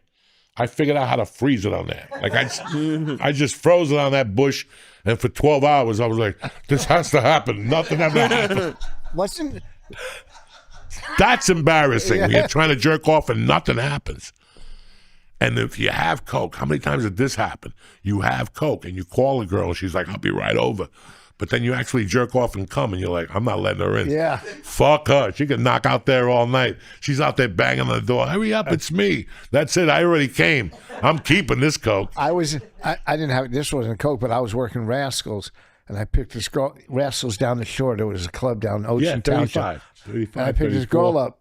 So I take her to the diner. I get her a burger, whatever. Not the deluxe, but the burger. And, you know, you don't get fries yet. So then we get in the car and we're making out. She goes, I can't make out in the diner. So then I pull next door to the car wash. She goes, what's wrong with you? And there was a hotel across the street, like a crack hotel on the other side. So I pull in the hotel. There wasn't a car in the parking lot, not one car. So we're in the car before I go in. We start making out, and she either blows me or gives me a hand job, and I bust a nut. I go, I'll be right back. So I go in the hotel. I walk back. I go, oh, man, they're all sold out. Right? She goes, there's no cars here. I go, yeah, it's a crack hotel. They don't have cars. I mean, I gave her one of my CDs, but still. Take this with you. But yeah. When you're into drugs, you get creepy about that shit. There was a chick I really liked before I got married, and I would team up with her whenever I was doing coke. But I started to learn her period schedule, so I wouldn't go over there those 5 days. And she would call me, come over, I'm horny, not tonight. I'm not sharing coke with you. You're bleeding, bitch. I'm not going. We're some greedy motherfuckers. I did a podcast with Theo. It's online, and he was talking about it. How many nights he would get coked up, call a hooker, and get so paranoid he wouldn't let him in. He would slip money out the hole and say, go away. and then he let one in, and the next day she got sick, and he took care of her for a week. And he goes, we're still friends, man. I like her. That's hilarious. That's hilarious. Drugs take you to places that you never think you'd go, like sometimes. And you go, and you're like, I'm not going to do that again, but yeah, it was fun. It was fun. It was a fun fucking 20 years for me to do coke. I loved it. It was fun until it wasn't fun. Yeah, until I started. It's not fun anymore. Once when my back started jolting in the middle of the night, I would get these jolts in my back at the end, and I'm like, I'm going to die pretty soon. And that's what stopped me at the end. That and my wife. That's why I said, fuck this. I was at this bar at the Film Center, 40-cent drafts. I had maybe $1 for 2 drafts.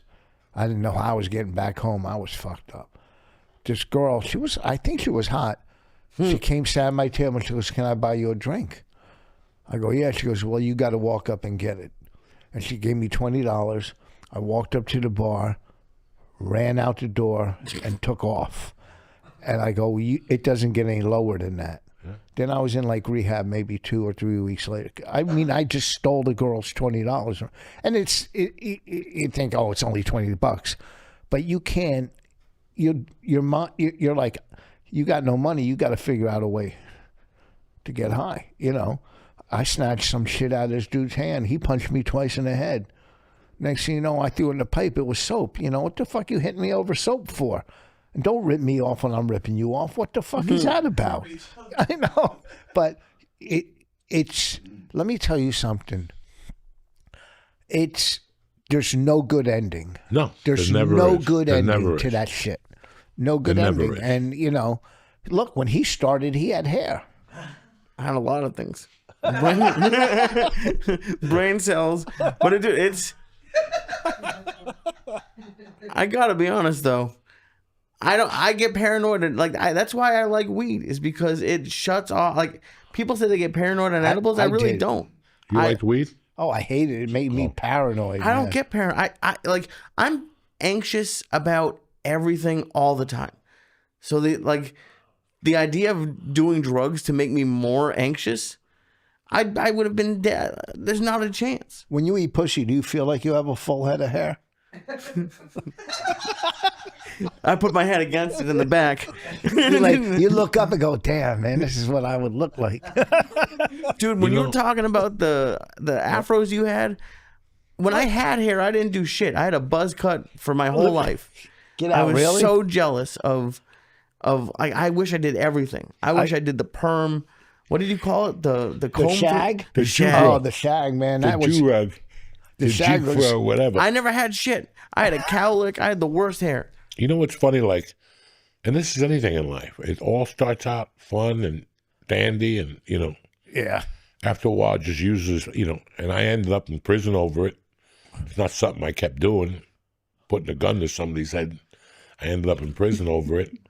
But the funny thing is that I stopped doing it when I was 44 years old. And it's so weird how I did more from the age of 44 to 62 than I ever did before that.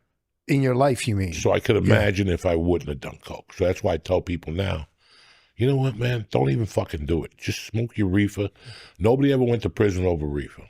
Well, not now. No, but nobody went to prison because they smoked too much reefer.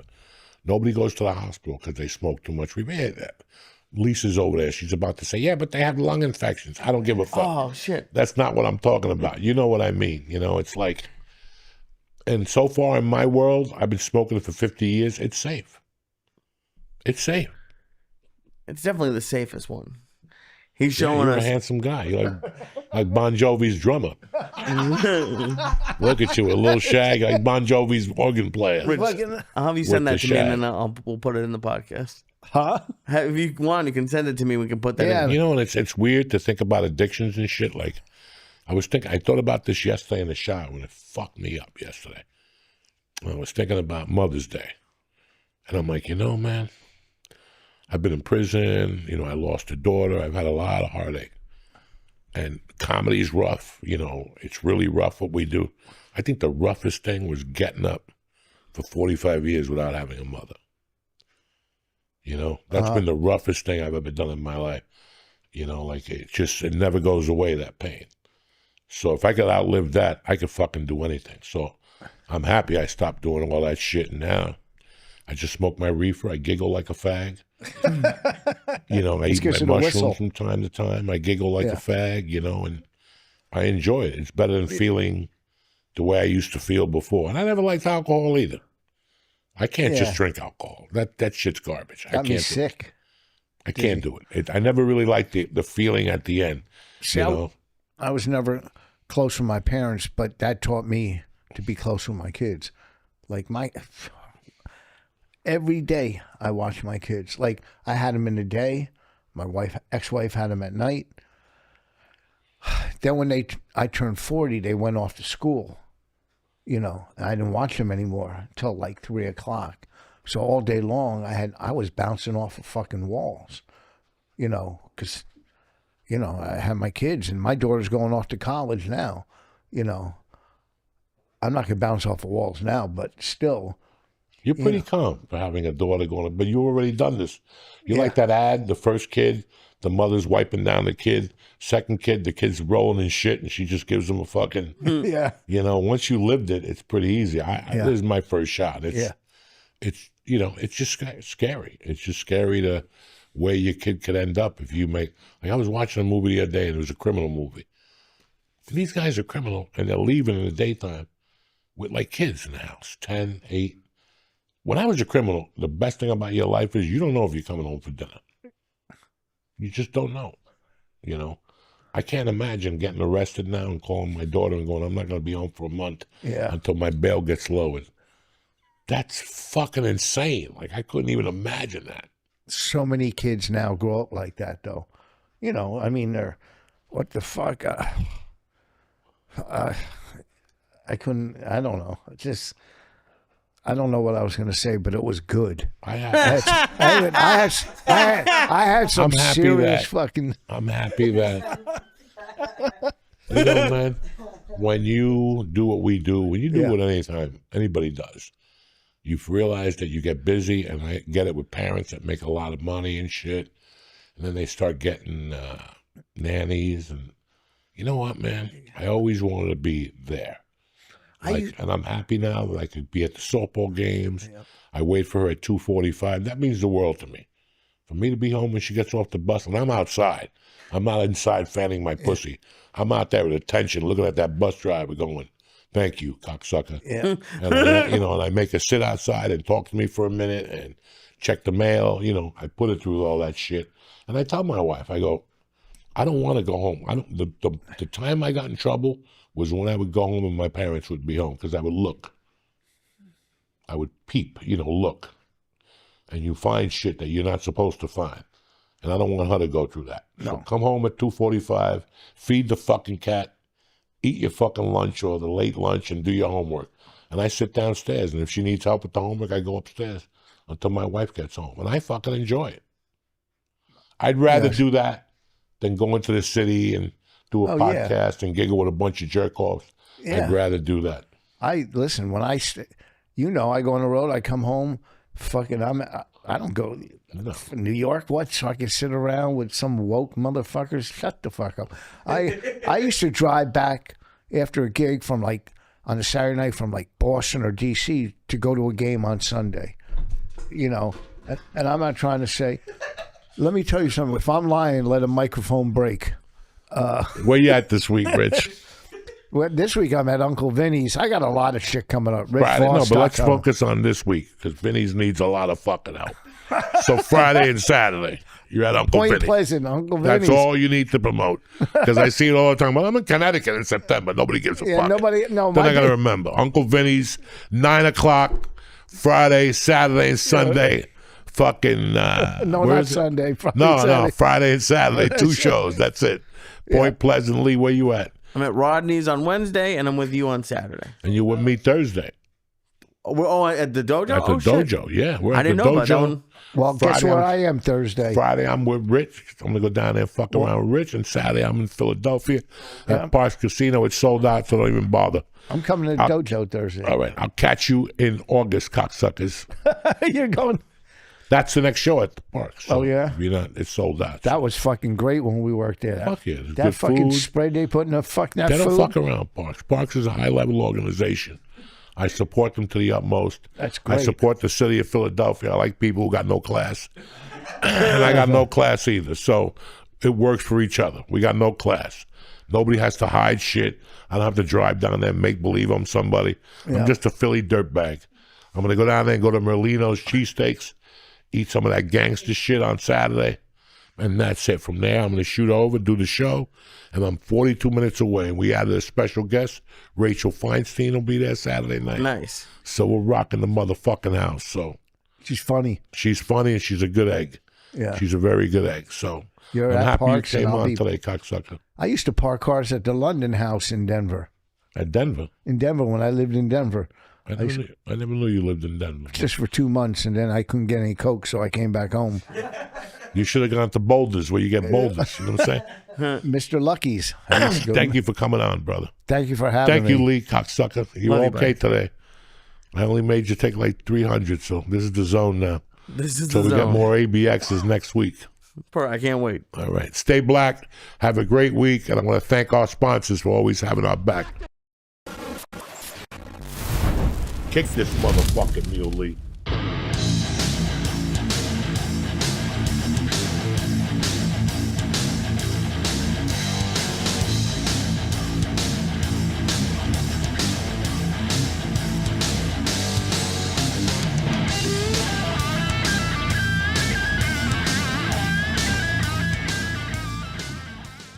What's happening, beautiful people? Uncle Joey and his trusted savage, Mr. Lee Boom Boom Sayat, the director from Israel. It's another new episode of the Church of What's Happening Now. New Testament coming at you. It's September the 30th. It's over. Rent day tomorrow, and you're still looking at yourself thinking, what am I going to do? You know what I'm saying? I know what you're going to do. Nothing. What's up, dog? Good to see you, dude. Good to see you. Very interesting weekend. I know. Very interesting all the way around. People mad about commerce going to Riyadh, wherever they're going over to Saudi Arabia. Did they call you? Huh? Did they call you? Oh, every day they called me to go to Saudi. Are you fucking kidding me? I would love to see you at that festival. No, you wouldn't, because they have a list of rules. What are the rules? I don't know. You can't say much. Listen, all I learned about this was online and comics hating, people hating, like, why are they going over? Listen, man, they're going to pick up an envelope. A big one. A big one, okay? Your butt's hurt because you're not picking up an envelope. I don't know what to tell you. Is it against American policy? Is it like, I don't know. Would I go? Me? I'm scared. Because I get to Saudi Arabia and the steak don't taste like steak, I'm getting back on the plane. That's all. That's why I don't travel, because I'm scared. I already went to Jamaica one time, and on the car ride, I remember looking at the chickens, and they were skinny as fuck. And I'm like, I'm not eating that shit. And I remember going to the hotel, and everything looked bad. I was shooting a movie, and everything was inclusive. Right. Everything was bad. And I'm like, where else can I eat? And they're like, McDonald's.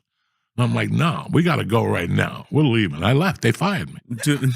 They fired. I got to be honest. They have oil money. I think the steaks are going to taste great. Oh, no, I think you're going to. The bacon's going to suck. There's no bacon. Like, I saw a picture of Chappelle come in and somebody hands him something to drink. If that's a hummus shot, I got to throw it right back in their face. I can't eat that. That's against policy. Why do they? Do you really think they walk around giving people hummus shots? I don't listen. I don't know. I just they might. It's the problem with everything now is that everybody's got a fucking opinion. And everybody's got a complaint. You can't go on YouTube no more.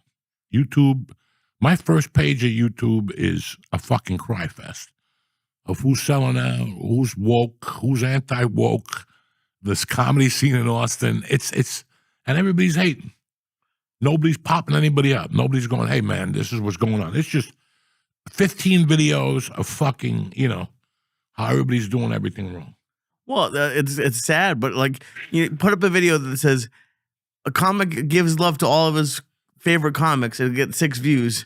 Put up a video, so and so is a pedophile, or like whatever. Like, that's gonna get 8 million views. That's the way it works. But listen, man, people say shit on YouTube that they shouldn't, because there's a lot of people overstepping their. I don't know what people call them. Young kids call it something. Staying out of getting in your lane or something? No, when you put a video up and it really takes you somewhere else or something. Oh, clickbait? Something like that. I don't even know what it means. There's a couple of those expressions. Right. I just thought, it's like when you see an article and it goes, UFC fighter, but they show a picture of John Jones. Gets in trouble. And then you click it and it's really some fucking white kid in Iowa that got a DUI. Right, yeah. I don't know, that type of shit. They do a lot of that. But still, my point is, everybody's got a fucking opinion now. So everybody's going to have, and it seems like lately, in the world we live in today, people have more bad opinions than good things to say, especially on the internet. There's never, and then if you do get good stuff, there's always that one guy that throws a curveball at you that you're like, where'd this come from? Like, where's this come from? Mad about something from like years ago. Where'd this come from? You're like, okay, they're mad at that. But like, you know, I just learned about the Riyadh Festival. Right. It was funny because I saw a big agent Saturday night, and I looked at him like, "How come you're not at Riyadh?" He goes, "I'm not going over there." He goes, "Why? Do you want to go next year?" And I was like, "I don't think so. I got no passport." That honestly, dude, that must have saved you so. I mean, I know it sucks you can't go to some places, but just to not even have that on your radar must be great. Because people, they've done some crazy. It's like not a good place to take money from, but that they're also giving people. Like they had that golf league that was like hundreds of millions of dollars. They gave the guy $100 million. The soccer guy they gave $1 And billion probably like to. $500 million they gave him? Yeah, $500 million. And that's nothing for them. Oh, yeah. That's a piggy bank. And under the fucking table, they forgot about it. There's no budget for anything. And I'm going to be honest with you. Are Abu Dhabi, and I know you probably don't know, but is Abu Dhabi and Dubai, are these all the same places? Dog, I got an F in geography, No. right? I don't know why you're asking me this shit. No. Because who's the one that's sponsoring the NBA? That's Saudi Arabia too, and that's Riyadh. And like they're on every NBA like every NBA floor has Saudi Arabia, and I would love to have everyone thinks they have morals, but I have to be honest. If I got offered a $200,000 check to do stand up, that's kind of hard. It's hard to turn down. I'd like to think I would. Remember we discussed a couple months ago for weeks the moment before. Listen to this. Look at what's the guy who's dating the blonde chick from Kansas City? Oh, Football player, Travis Kelce. Yep. He got paid $10 million for an Ozempic shot. Okay. I want you guys to think about that, even at home. $10 million. You're sitting there, some guy calls you, $10 million to put your face on Ozempic. I don't know. Listen, I'm not talking about COVID vaccines. I don't want nobody to think I'm doing out misinformation. We're just talking here. We're just talking with all the good and bad in the world that's going on with COVID and the vaccine. He took $10 million. What would you do, Lee? Now, if you were a guy that was making, $100,000 a year, that's one thing. But this guy's been getting paid, okay? And at the middle of all that, he stopped. And, some people call it selling their soul. I don't know what he's got going on. Maybe he's got a mother that's sick. I know she's not. Maybe because that's a mom that used to go to 2 games in one day. Like she would drive and then fly. I don't know what's going on there. Maybe he's got a niece with autism. Maybe he's got a nephew in a wheelchair. I don't fucking know. And that's what we don't know before we fucking assume of what the fuck is going on. I mean, half of the comics on that list have more money than God. You think so? So I can't imagine what they're giving them. But people have to, this is what the world we live in. People were pissed about the Haktua girl. We get pissed about anybody who, it's like that thing that they talked about in Godfather of Harlem when they started their black thing, their own black mafia. And he goes, it's like black people. And they should have said black people because this is everybody. Once you're in a crew and the crab that's trying to get out of the bucket, they pull them down. And that's what it seems like to me on the internet these days. Like I saw something maybe 2 weeks ago about music. This is fucking Led Zeppelin. I just went to put Led Zeppelin on YouTube. Sometimes you hit the bar and it rolls up by mistake. And it rolled up and it was like, these guys suck. They wouldn't make it around today. And I'm like, why would you? That's Led Zeppelin. Even Led Zeppelin gets hate mail. Yeah. So if Led Zeppelin gets fucking hate mail, what does that tell you? Hey, you should feel lucky to get hate mail. How the fuck do you say? I mean, these guys put out 9 albums, 10 albums. I don't know how many albums they've sold. They had a song that they stole. It's controversial. They got away with it. I don't know how many kids got buried to Stairway to Heaven. From 1975 to 1990, every time you went to a wake, at least in Hudson County, they had Stairway to Heaven on. No, they didn't. Yes, they did. 1 million kids have died, and Stairway to Heaven. When my mom died, I played it. It's just a natural, stupid fucking thing you do. Is that? That was the #1 most requested song in the country for probably 22 or 23 years. I get on the radio, Number but one at song. Awake seems a little inappropriate. Dog, I had motherfuckers that put Kiss on at Awake. You know, they don't give a fuck. This is Hudson County, motherfucker. Oh, Jews do it very differently. Go to a Cuban Wake. They got a salsa band, not a salsa album. They got 3 Cubans with conga drums, fucking, and a Moroccan, people dancing, and you're like, it's a fucking deathbed. But guess what? Not a bad idea. No, they're having fun. Because how sad can you be to sit there and cry when half-dressed women are playing and, you know, people are sweating and shit? Jeez, I hate that I'm asking you this, but I feel like you're going to have a yes. Have you started planning? Like, do you have a plan for your funeral? Like, Yeah, I want them to burn me. Oh, Jesus. Right, in a little box, and then we'll give out packages. We'll have, I told my wife, I want a little ceremony where you give out an ash to everybody, and they get to take home like a mass card, but it's a picture of my balls on the mass card.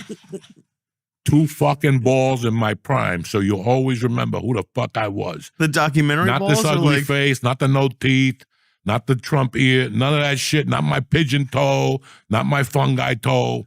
You're going to go home and have to put that on your refrigerator. 2 fucking Cuban nuts with that birthmark in the middle. How you like me now? Even from the grave, I'm haunting you motherfuckers. I'm getting 1,000 of those. So they're going to be collector's items also. That is going to be nice. Are you going to sign any? No, I'm just going to give them out. But there's only going to be like 500 of them. It's like having a credit card from what's that restaurant that we go to in Brooklyn? What's the joint, the steakhouse, where you walk over the bridge? Luger's, yeah. Huh? Peter Luger's. Peter Luger's. You ever got a Peter Luger credit card? I haven't been there yet. That's when you know you're a bad motherfucker, when you throw that card down and go, what? You know, have you heard, like, some celebrities, they figured out so their wives get flowers every week? I like the ball card idea, but knowing you should have, like, you should give, like, this company money, be like, just send them out to these lists of these addresses.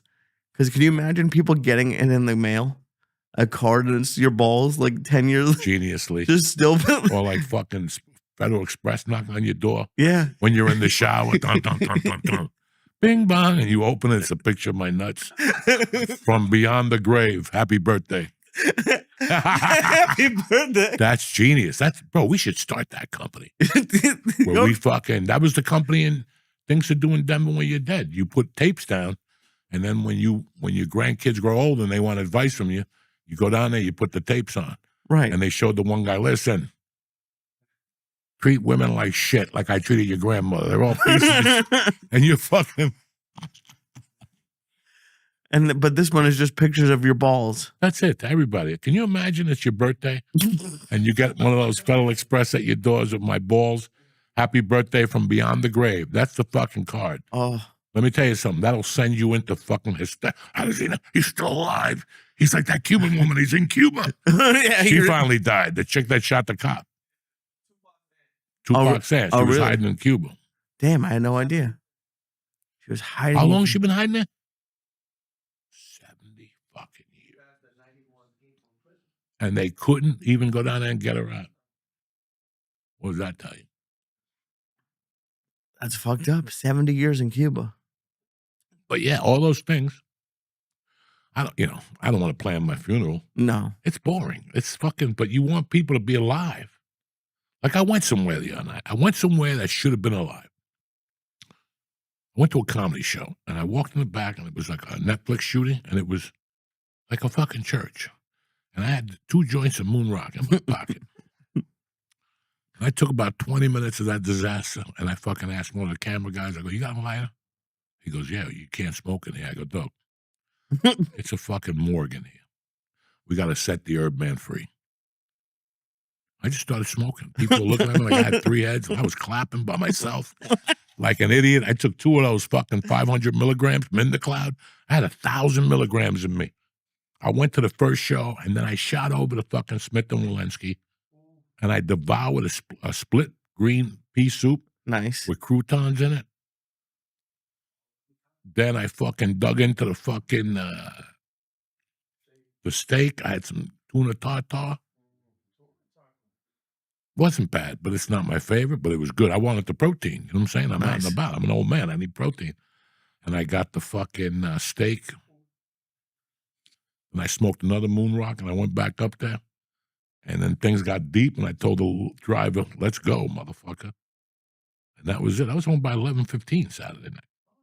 I had to wait for Mercy. Mercy went to Great Adventure, and she got home at like midnight. I'm like, fuck, for a 12-year-old to get home at midnight? What did I do wrong? Yeah, I had to wait for her.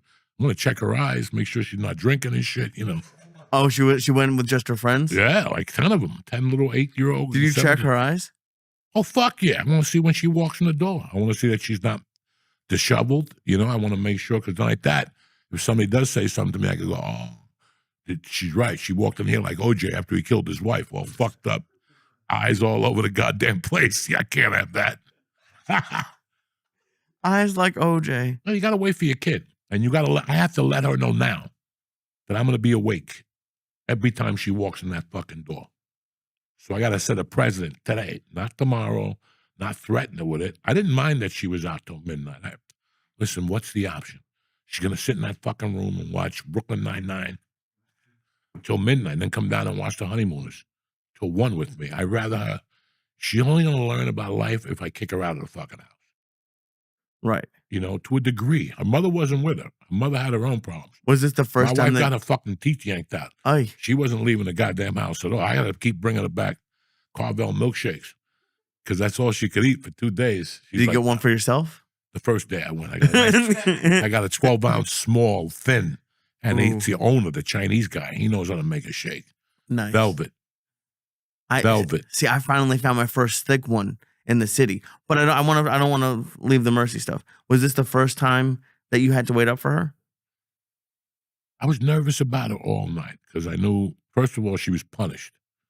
So when she came to me, she goes, Dad, a bunch of girls are going to go. And I go, listen, you got a fucking deferred sentence, which means if you fuck up again, I'm going to bang you out with the 2 weeks.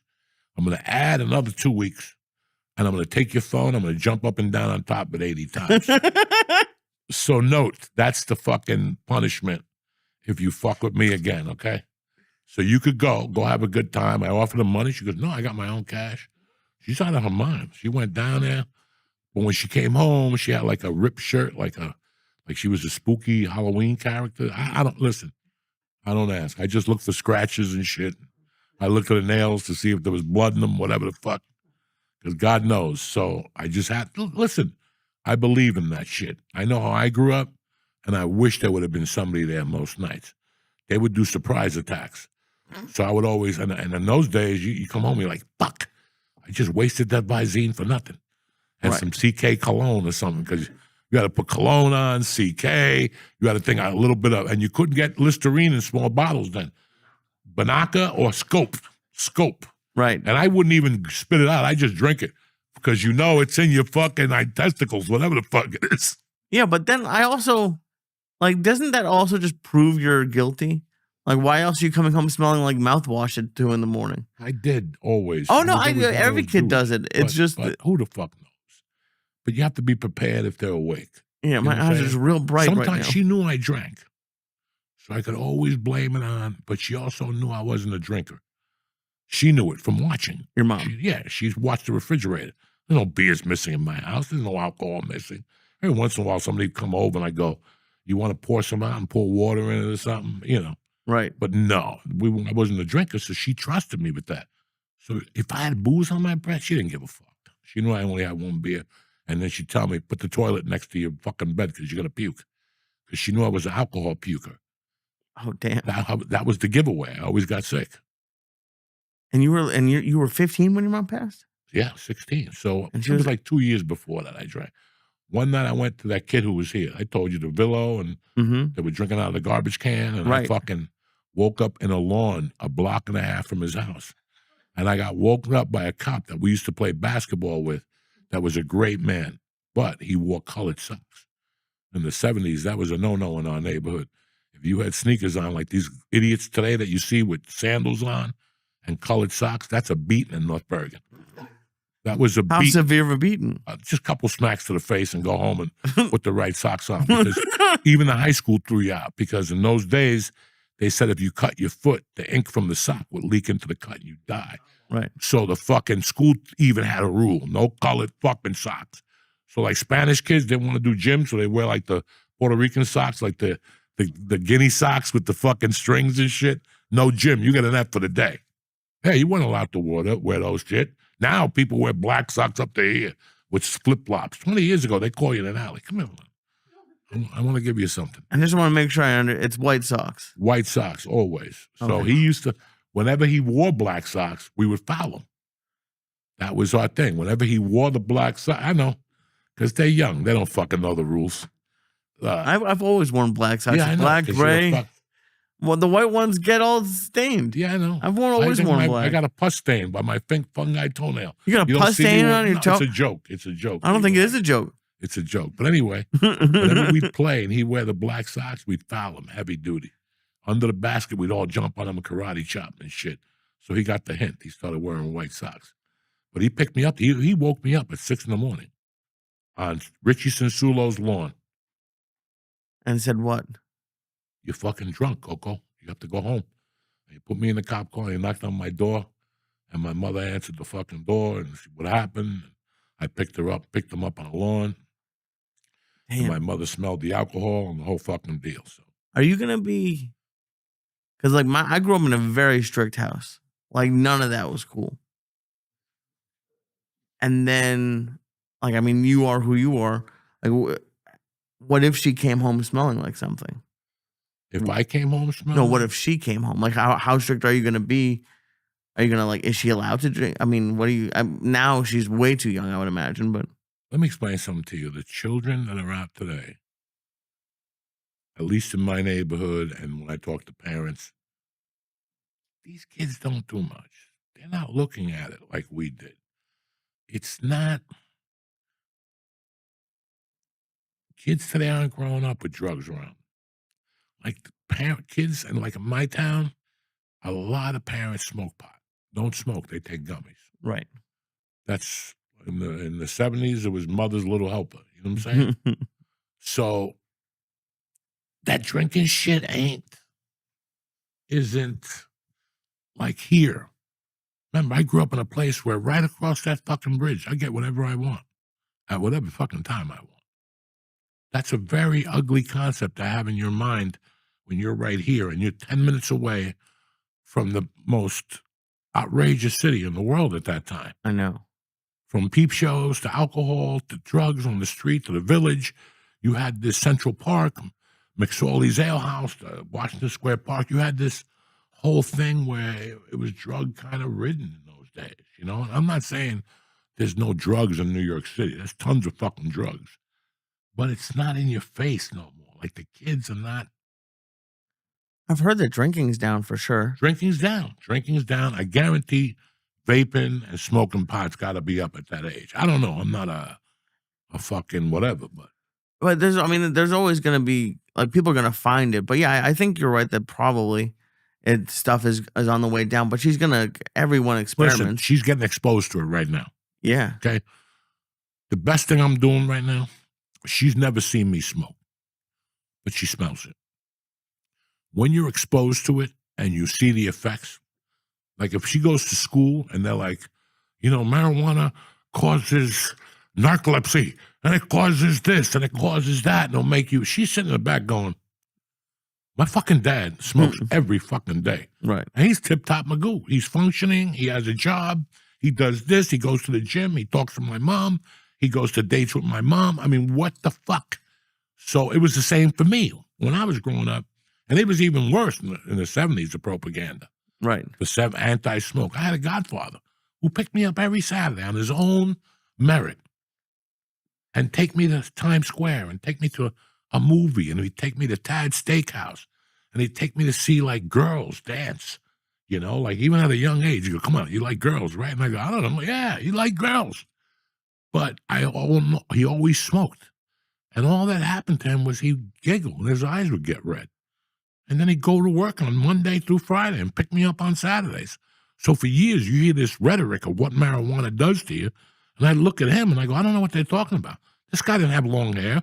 He didn't play rock music. It's, Yeah, I get that. But I think there has to be a limit somewhere. Like, you wouldn't want her smoking now, I don't think. fuck no. I don't ever want to smoke. I don't ever want her to do the things that I did. That's what you want for your child. Listen, in 6 years, she might be somewhere. She might start smoking when she's 16 or 17. But I doubt it. Because she's really into athletic shit. Right. And she was telling me one time, she goes, maybe you don't breathe good because all those years you're smoking that. You know, they listen to that shit. It's a different child today. So you pray for the best. Right. You don't want them to get hurt and for them to get pain medication and then shoot the gap for heroin or something like that. These are things you want to avoid, but you see them. You see them as a parent. You see them as a human being. So all I want to do is, listen, I have to accept whatever happens. But I also have to monitor what goes on in my house. I came from a house where alcohol was king. I don't drink. Don't fucking tell me. I came from a house where there was a weapon in the house all the fucking time. I knew how to clean a gun when I was a kid. You don't see me carrying a weapon. I never shot up to school. I don't have a violent past like that. So do you understand? Like, this is what's made me think about when you put it in front of kids. You know, if I have a fucking gun and you have to climb up and get on stairs and then open up a safe, maybe that intrigues the mind. I know it would intrigue me. If I get home at 3 and my father don't get home till 5, I'm going to try to get that fucking safe. Right, of course. And I know George has done it. We've all done it. We get intrigued and we look through our parents' shit and all that stuff. But when they know you have it, like, it's a big difference. I don't think I like alcohol because I was exposed to it at such an early age, at such a high fucking volume, that I was like, I don't ever want to end like that. Right.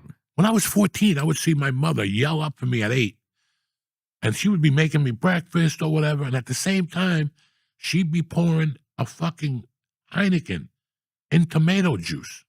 Aye. If she ate, she would do tomato juice. If she didn't eat, she'd do V8. You're a fucking alcoholic. I don't ever want to wake up at 8 in the morning and have to pour a fucking Heineken in tomato juice. And fine, she was a functioning addict. Right. She was out of the house 35 minutes later in the city, fucking buying records for the album, for the bar, ordering meat, whatever the fuck. But that's not the point. I grew up with that. Not that she was sloppy either. There was no slop. But I grew up with that. I don't want that in my house. There's no parties in my house. You come over to eat if you want. You come over to eat. I'm never going to say to you, let's get a keg of beer. I got a kid in the fucking house. Right. I got a kid in the house. I don't want my kid to wake up and see 3 people on the couch, cigarettes, fucking beer bottles. First of all, I don't like fucking beer bottles in my living room because somebody's going to spill it, and that shit smells like dick for 2 months. You ever go into a bar and you're like, this bar smells like alcohol and mildew? Yeah. I don't ever want that smell. I can't live with that. I'll burn that fucking house down. So I don't want her to be exposed to that party life where people, you know, she's going to eventually do it, but she knows it's there. We have neighbors who drink and they act fucking responsibly. So these are the things, like. Well, it's interesting because, like, and it's nothing against my parents. I'm probably, if I'm ever a parent, will be stricter. But I've seen, like, when I went to Israel for the first time, drinking was 18, not 21. And having a beer was not as big of a deal. And, yeah, there were drunk kids, but it wasn't as, I don't know, it felt, like, scarier and, like, more intense here. Because you have to lie, you have to somehow get it. I think if I was going to do it, I would lean somewhere in the middle of, like, exposing them to it, maybe not being as okay with it as, like, I don't think I'd ever be the parent who'd be like, oh yeah, you can come here and drink. All right, we here. got YouTube, Lee. You're going to have a fucking kid. And when they're 7, they're going to go on YouTube. Oh, I know. And they're going to accidentally find you. So here's the deal. Everybody has to react differently to the times, Lee. We're not living in the 70s no more where we were blind. I wasn't because I had crazy fucking parents, but everybody was blind. We didn't have the internet, Lee. Okay? There's a song by the guy who beat up the fucking other guy who was married to Carmen Electra. That idiot was married to Carmen Electra. He was in a band, Jane's Addiction. Jane's Addiction has an album, whatever. The second album is great. But the first album, it says it before the song, Caught Stealing. In Spanish, we have more influence with your children than you do. Okay? We have more influence with your children than you do. The musicians? Yeah. We have more access to your kids than you do. When I went to school, you went from 9 to 3. And you probably got home at like 4. You went to practice. Your parents saw you from 5 to 10. That's 5 hours a day. You were at school 6, 7 hours a day. And now the internet, you're with it 24 hours a day. Now you got the internet. So even if I turn the internet off in my house, she's got a classmate that's going to tell her what was on that internet. Look at my fucking Instagram. So they're exposed to everything right now. Oh, It's a 1,000%. different fucking world. So every day when she gets up, she's going to stroll and see it, fucko smoking pot. Snoop Dogg. Right. Oh, Because he's allowed to smoke pot on Instagram. She's not going to have those questions like other kids. When I take her to the dojo and she sees you guys drinking and sees people drinking, she's watching. right. She's watching because on the way home, she'll tell me. I introduced her to somebody 5 years ago when she was 7. And we were talking about him one night. And she looked at me and she goes, I know who you're talking about. He's the brother who smokes. And I almost lost my mind. She likes that brother out of all of them. She likes Joe Florentine the best because he's a dad. And he's got girls, so he knows how to speak to Mercy. They talk about the Rolling Stones and Mick Jagger. But she said it to me. She goes, and you should ask him to stop smoking, Dad. Like, how am I going to tell a grown man to stop smoking? And it's amazing what sticks with kids. So she's watching. She's listening. Because of her mother and me, she can't drink. I'm allergic and the mother's Indian. She goes off the fucking rails. When my wife has 3 drinks in her, that's not good. Her eyes start lurking. Fucking feathers start coming out of her head. She gets argumentative with you. That's why I don't drink with my wife. Because it's only 3 drinks? I don't drink with my wife. Never will. No way. And that's why I'll tell them. When I take my wife on a date, I go, I'm the designated driver. Go. And I'll fucking order her drinks until she gets lit. Then she has to catch herself and shit. Once she catches herself and she remembers she's a mom, then she'll stop. But I could still tell the rest of the night that she's up to something. Like I could tell, no, I could tell that she drank. Her eyes, she's Indian. So her eyes get, They're up to something. her eyes are blue and they get dilated so fucking much that it's like, that's how I could tell she's drinking. She don't ever drink, but she can't because she's fucking Indian. She gets sick. She starts boo-booing, rain dancing, the whole fucking deal. Let's take an interruption here for 5 minutes. Uncle Joey got a potty, and we got to talk to you about some special things, all right? We'll be back, Jack. What's happening, beautiful people? Uncle Joey here. Listen, your gut has a massive impact on how you feel each and every day. Bioma keeps things in tip-top shape so you can feel your best no matter what life throws your way. Bioma's blend of prebiotics plus probiotics plus postbiotics helps restore healthy microbiomes. Now you're going to want to give Bioma a try and get things sorted down there. Listen, I went on it about 4 weeks ago. I feel tip-top magoo, all right? I go to the bathroom. I don't feel sluggish anymore. So if your gut is full of the wrong bacteria, get Bioma and get it together, Jack. Listen, it's not just about a smooth, regular digestion. Your gut can mess with your hormone levels, energy, weight management, and even lifespan. Take 15% off your Bioma order to get started. Just click the link in our show notes and press in code Joey, Joey. That's code Joey, Joey, for 15% off your order when you click the link in our show notes. I want to thank Bioma for sponsoring us. They got a great product. We're back, beautiful people. What's up, dog? It was a great week, dude. I had a Oh, that's right. You headlined last week. It was your first headline night. at the dojo, yeah. And it was crazy. Like I was thinking about the first time I did it. I featured for another comic named Andre Kim, and it was like a couple of years ago. It was before you did any shows there, and it was just cool to like be on the other side because like at certain points, like we talked about it, I think last week. I wish I was further along than I was, but to do that, and we had a great turnout. Like it was honestly, it was for me pretty full, so I was very happy about that. Everyone who did spots did great. It was a long show. They were a great audience. The club was happy, so it was a very just amazing night.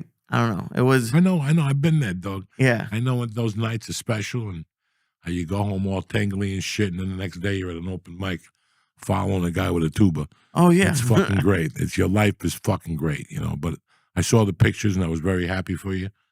Like I said, I didn't want to go because it was your night, and that's what a lot of people don't understand. Like people go, "Oh, you're gonna come to my show?" Not really, because as soon as I walk into your show, somebody's gonna come up to me and ask me for a fucking picture, whether Right. you're on stage or not.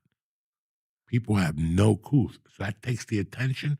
People are sitting there all night. All right, Lee's here. Is he going to go upstage? Is this guy going to go on stage? I learned something this weekend about comedy. Well, I learn something all the time. And it's funny. Whenever I have a big gig now on the drive home, whether it's a big gig or a small gig, I should say, I always think about what made me get on that stage the first fucking time. Like, what fucking possessed me to get the balls and the audacity to think that I was funny enough to get on a stage? Like, that's been the question in my head for the last 7 or 8 months. Like, at 62 years old, what the fuck did I do that I got to find? Like, I never did anything right.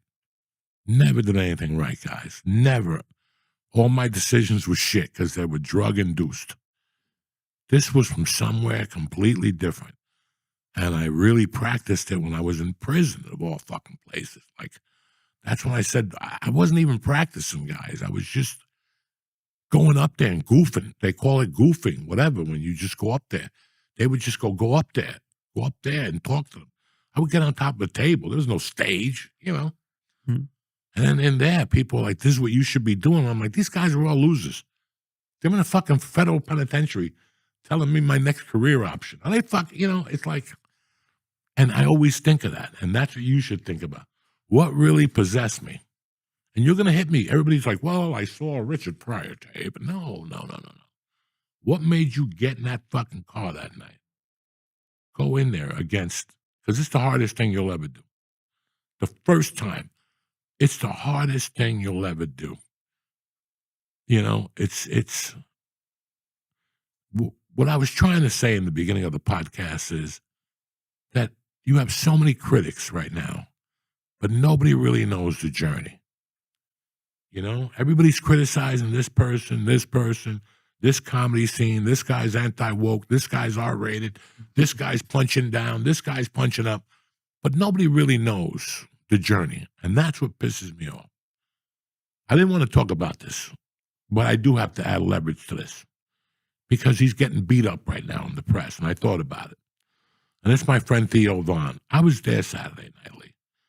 And I told him I was going to call you for the second show. And he goes, yeah, I want to see Lee. I heard you got engaged. So, I spoke to him Thursday, and he said that if I wanted to come to the show on Saturday. Now, my weekends are fucking tough, guys. I got no time for fucking comedy. I don't have time for myself to do comedy on Fridays. So I have a family, and whatever their decision is first is what I have to do. Because for 7 years, my decisions were first. I'm going here. I'm going there. And here's my wife and my daughter is stuck. At least now I give everybody the opportunity. If they want to hang, they can hang. When my daughter said she was going to Great Adventure on Saturday, I go, that's one down. What does my wife want to do? Does she want to go out to dinner? She's like, no, I'm not going to be able to eat. I got no teeth and I can't drink because of the pain pills. I'm going around the corner to my girlfriend's house, one of the neighbors, and I'll come back later. That's what made me go over there. Now, I don't know if people understand the process of stand-up comedy. Again, number one, you don't pull up to an open mic in a Maserati. That's number one. And number two, it's not the world of glamour. And then for 6 or 7 years, we bang it out in places that you wouldn't take your fucking mother to. I mean, granted, the dojo is nice, but you've been in some holes late night that are fucking shitholes. I saw one the other night when I was in the city. I was just walking up the corner to meet the car, and I'm like, this is the comedy club I hear about? This is a fucking dump. I wouldn't come here. But that's where you perform at first. And all of a sudden, somebody takes you on the road. You end up somewhere, and you're in front of 3,500 people in the theater. And you're like, what the fuck is this? And then you get into a bigger theater, and now you're back on your own doing comedy. What I'm trying to say is there's no cameras around. There's no cameras around. When you add camera to stand-up, it's a different animal. And some people could rise to the occasion, and some people can't, like myself. But I'm honest enough to say that. I don't like a camera. Because to me, I still see a brick wall, a microphone, and 200 people. And smoke. I don't see what everybody else sees. Everybody, oh my God, this theater, I don't give a fuck. It's 4 fucking walls and a fucking exit, and you could get shot in here like the people at Batman. Okay? So, you know what I'm saying? I'm not impressed. You want to impress me, motherfucker? Take the wheel, okay? So that's where I'm coming from. But people don't know the journey. And now we have a different thing in comedy, and that's called corporate world. So before you read the stuff about Theo Von and what happened, that he bombed, I want you to think of corporate world when you're an edgy comic and how they'll tell you along the way, yes, yes, yes, yes, yes, until you get closer to the date, and then they change the game plan on you. And now you feel a little weird. And I'm not saying this happened to Theo. Listen, people have bad nights in comedy all the fucking time. I'm the king of them. I'm not ashamed to say it, but at least I'll tell you. Don't blow smoke up my, oh, that's the greatest. Don't make me fucking poke you in the eye. Because you need glasses. I was on that stage. I think the corporate, I know I couldn't handle it. I mean, you were there with me for the degenerates. Was that normal to you? Was that fucking normal to you? Hold on. I've been writing for 8 months. Writing for 8 months to get this material out of my head, and you're telling me that camera 1 isn't working. The fuck? Stand over here so this camera could get you as you're going, bitch, I just want to get on stage and say, oh, hold on 1 second. Microphone 3 went down. I want you to polish those emotions for a second. What's something that you love to do? Maybe have sex. And all of a sudden somebody stops and says, did I ever tell you the story about my brother got hit with a car? Well, you know,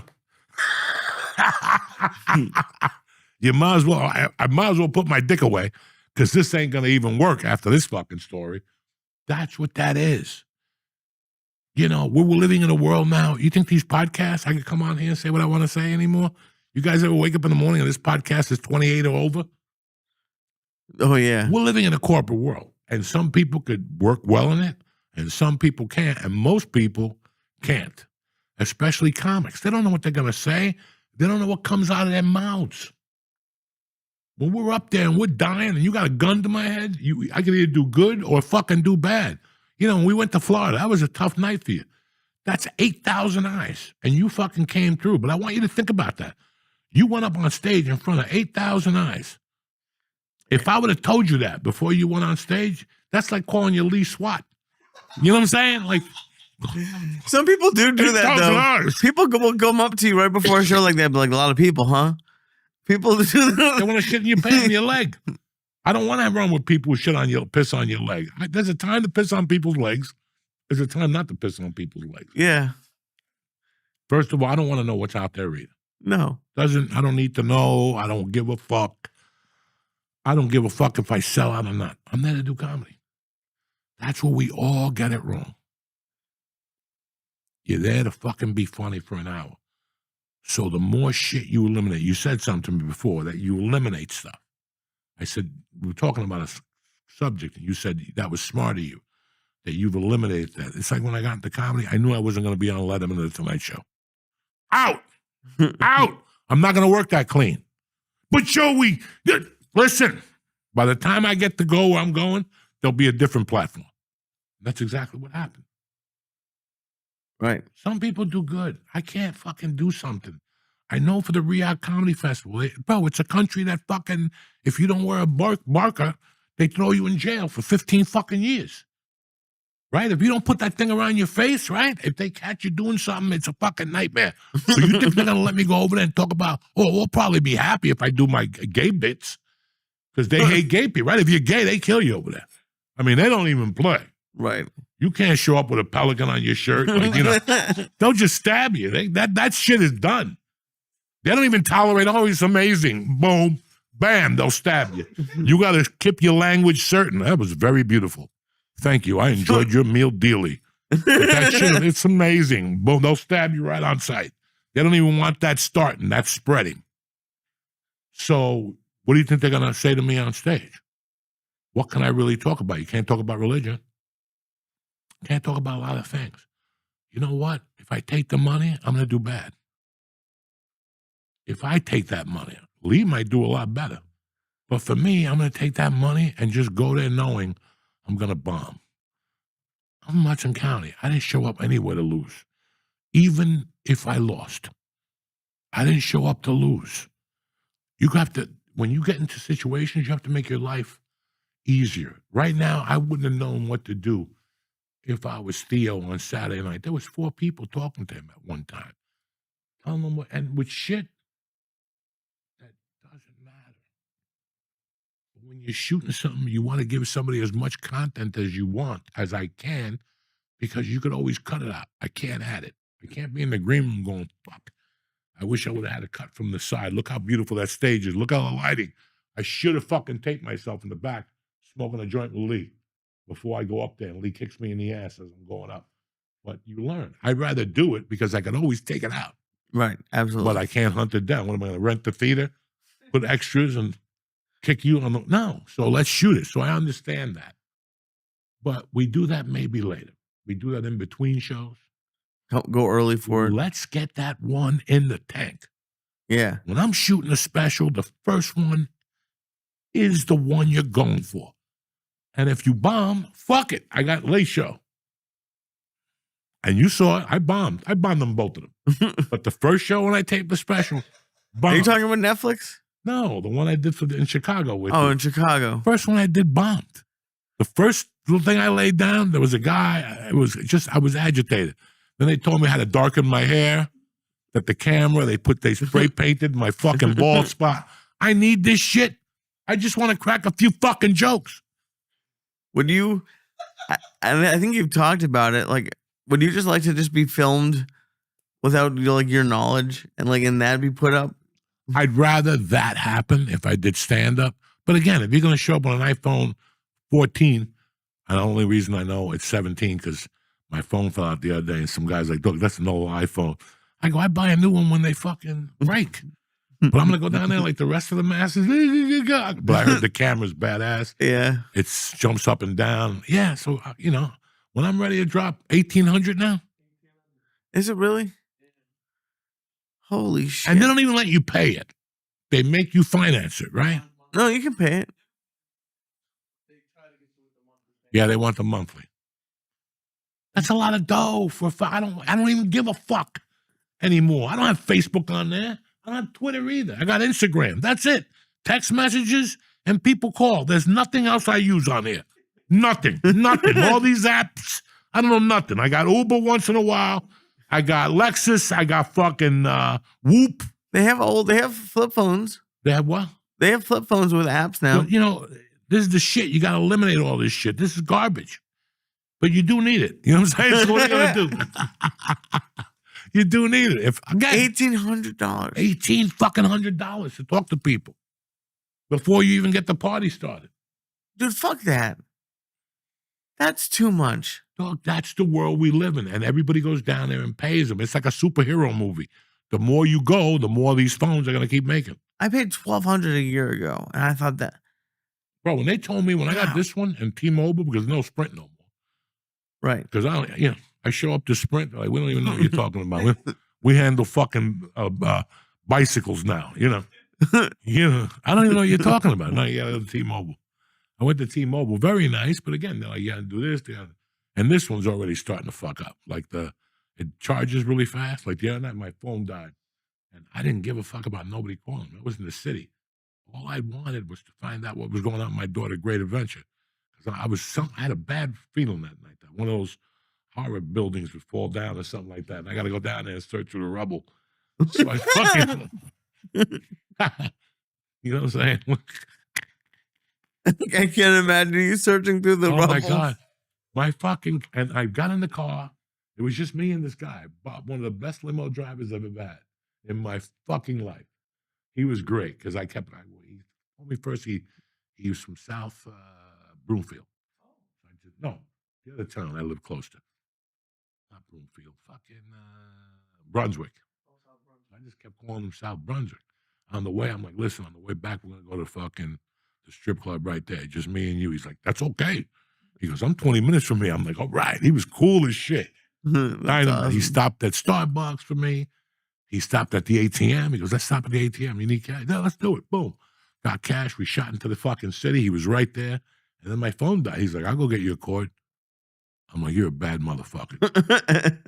If I didn't have teeth missing, I'd suck your dick. You know what I'm saying? How do you know, cocksucker? You got some old hag one night, you little dirty bastard. 2:30 in the morning, you're looking around the bar. There's a lady winking at you with a missing tooth. You got to do what you got to do. You know what I'm saying? You go over there, put a piece of cotton in it. But it's just, I saw that special taping of... Yeah, this started as a message to Theo. So what? I said this started about a message about Theo. About Theo? Yeah, and ended with sucking someone's dick. That, it was just, I was there, and it wasn't what you people are reading at all. I mean, I'm worried about him like everybody else is, but at the same time, I know this motherfucker. He's from the bayou of Louisiana. He ain't going nowhere. It's just, stand-up is tough, guys. I've been telling you this shit for years. People gave me shit for 3 years, and I told people, the commitment level for stand-up is something like, I've never seen anything like this. I'm on my 34th year, and if I could go out 3 or 4 nights a week, I would. It's just the driving that kills me. My back would die. It's not just going to the comedy store anymore, downhill. You know what I'm saying? It was 13 minutes for me to get to the comedy store. Right. It's an hour before I get the party started. But it's calling me back now little by little, and I feel better about it because I got all that corporate shit out of my world. I'm not in LA no more. I don't have to appease anybody. I do what the fuck I want to do. Even the sponsors on here, YouTube, whatever. I'm at an age where I already went to prison. My family left the country that was fucking communist. So you want me to obey your fucking stupid rules of no cursing or whatever? Write me off. I'll find the channel that lets us do whatever the fuck we want to. But this new world order, you take a bigger paycheck so people could tell me what to do. The reason why we got into comedy is not to have a job. Did you ever think about that? We got into comedy so we didn't have to get up like 15 billion other people in the world 8 in the morning and go to a job because somewhere in our demented fucking minds, we thought we could do better. So think about that shit. This is rough, but it's rougher when somebody's watching you. There's some comics that are born to work clean, and I respect that. Nate Bargatze is fucking great. He's great at what he does. Jerry Seinfeld was great at what he does. But there's other guys like myself and other comedians, they go off the fucking rails. And you know what? That's fine fucking too. Because at the end of the day, every single comedian you watch is a little fucking crazy. You just don't see it because you're so, oh my God, they're so great. No, we're not great. We're crazy, demented fucking people. So, and that's me included. I don't want you to think like, that's me included. Somewhere along the line, we said, you know what? I'm going to go to college for 4 years. I come from a nice family. Nobody ran away in my family. I'm Jewish. Now I'm an editor, and now I'm a podcaster. But you know what? I'm taking my college degree, and I'm not picking on you. I'm just telling you what I know. Right. I'm taking my college degree and wiping my balls with it. I'm going to go right back into the pit with a bunch of animals every night and people with mental illness and try to get a fucking career. So what does that tell you about the stand-up comics? So before you start pointing at stand-up comics and saying that they give out misinformation, you guys took the stand-up comic too seriously. Everybody is taking everything too seriously. And I will say, like, Theo was one of the few of your friends. He called me when I was right after we left LA. He called me one day. We just chatted. Was always super sweet to me. Oh, and I haven't on everything. I have no idea how he did that night. I've never asked you. It doesn't matter. if you have a bad night, why is that national news? And like for anything, imagine And you believe that it was on the front cover of Yahoo? That's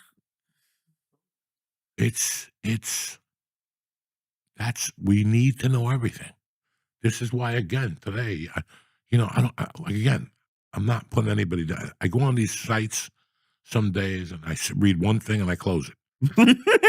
People always give me shit. You don't post anymore because there's some days I do go on there and I got something great to say that I was laughing in the shower. Like I have something, like I'm coming in there with balls on fire. I'm in the shower, holding on to my stomach. But I will go downstairs, open up a page, and see something that is so far out there. I go, not today. Because I can't solve this. I can't save this. This is what I can't save. All I can say is something funny. And hopefully you react to it. It makes your day. You wake up, you're like, fucking that motherfucker's dirty, man. You know, something to get a reaction of you instead of, I want the fucking Epstein list. Anything but that. But this is what's going on. We've become so uptight that bombing at your Netflix special in front of 3,000 people, not even an arena, not even Madison Square Garden, in front of 3,000 people really matters. And when I say shit, you people think like I'm fucking crazy. I'm not. This is a rough world we live in today. So I get it, motherfuckers. We got to laugh more. We got to fuck more. We got to start drinking again because this motherfucker could end any goddamn day. Hug your loved ones every day. Look at it. Every day you hear something stupid. Kim Jong-un fired a missile into the ocean. The Russian dude, you know. They bombed. What do you think? What do you think about when Israel bombed that country with the bunkers and all that shit? You think they're sitting there rebuilding right now? They got pictures of Americans all over those walls, and Jews and Puerto Ricans and Arabs with beards. They got revenge, and you're walking around thinking it's fun. That's why I was nervous about Great Adventure. Because, dog, they're coming. This is not ending good. I don't mean to scare you motherfuckers, but it's a reality. It's a fucking reality. So next time you go to your Jason Aldean country music concert and you're jumping up and down thinking we're in good hands, Remember what happened in Vegas? They were jumping up and down too. And they got shot from the fucking window. It's a weird fucking world out there. I love you motherfuckers. Have a great, I don't even know if the guy's Jason Aldean. I don't even know who that is. I thought he was a country singer. I'm just saying, it's the truth. It's the fucking truth. This is why I hug everybody every goddamn day. Any day now, we're getting hit with a missile. Especially you motherfuckers that live in New York City, walking around, jumping up and down. Lee with the Jew hat. Lee's gonna have to get a disguise after November. If that Mondami wins, he's done. Lee, him and his girlfriend will be wailing out of New York City because they're gonna come to your apartment and beat you up, and then kick you out, and you're gonna be socialist. Mondami. It's gonna be little Cuba and shit. And right now, even Black Lives Matter, Eric Griffin, whatever his fucking name, Eric Adams dropped out. Those are two very different people. Who? Eric Griffin and... Well, it's a mistake. You know who Eric Adams is? He's your fucking mayor in New York City. Yeah, but my life isn't affected. Why do you think the mayor's going to make that much of a difference? Will somebody please tell this idiot what's going on in New York? Because this other guy's a socialist. I know that. He wants to start bodegas. He hates Jews, okay? That's number one. He hates Jews? Well, you have to assume. I mean, right now at this point, everybody hates the Jews, Lee. If the mess right now, everybody they blame everything on the fucking Jews. That's not everything. Somebody lit a firecracker in New Jersey. That's a Jew. You know, it's been bad for the Jews. It's a bad couple of years. We get it, but yeah, it's been a bad couple of years. You're getting bad really PR. Has. Thank you for noticing. What? Thank you for noticing. You know I love you. I got nothing against you. No love against you. But I mean, you know, it's true. So I don't know what's going to happen in the world. But the most important thing is to crack a joke. Who gives a fuck if the comedian bombs? With what's really going on in the world, you give a fuck about a comedian bombing on his Netflix special like it's going to change your goddamn life? Not at all. So, where are you going to be this week, Tarzan? I'm going to be at the Dojo on Wednesday night. All right. And I'm going to be at Sheba's on Thursday night this week. All right. I'm not going to be nowhere till I come back. I'm October 8th, but that's already sold out. That's chicken stuff. We got to give them the truth. 15th at the Dojo Comedy. And the 23rd is the Bucket of Love at the Dojo of Comedy. And then November 8th is a biggie. DC, what's the name of it? MGM Grand. What is it? MGM Grand and Oxon Hill. 20 minutes from the fucking White House. I'll have my fucking bulletproof John Wick outfit on down there because a missile might come fucking flying through. So 20 minutes we're going to be performing. That also pisses me off. Why? When they told me, I thought I was doing comedy like, an hour from the nation's capital. We need that much money that we need to gamble in Washington, D.C.? And here, I'm not political, but I'm just asking you a question. 20 minutes from the White House. Maryland needs that much money that they got gambling. 20 minutes. Is nothing sacred? And that means I get a hooker 20 minutes from the White House. When does it fucking end? Nah, forget about that. November 8th. That's all they need to know. Focus one at a time, cocksuckers. We love you. Have a great week. Lee, send them some love. Love you guys. Love you. Stay black, all right? Have a great week. And we'll be back next Tuesday, the 8th. What's happening, beautiful people? Uncle Joey here. Listen, your gut has a massive impact on how you feel each and every day. Bioma keeps things in tip-top shape so you can feel your best no matter what life throws your way. Bioma's blend of prebiotics plus probiotics plus postbiotics helps restore healthy microbiomes. Now you're going to want to give Bioma a try and get things sorted down there. Listen, I went on it about 4 weeks ago. I feel tip-top magoo, all right? I go to the bathroom. I don't feel sluggish anymore. So if your gut is full of the wrong bacteria, get Bioma and get it together, Jack.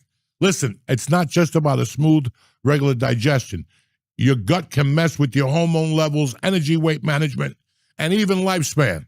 Take 15% off your Bioma order to get started. Just click the link in our show notes and press in code Joey, Joey. That's code Joey, Joey, for 15% off your order when you click the link in our show notes. I want to thank Bioma for sponsoring us. They got a great product.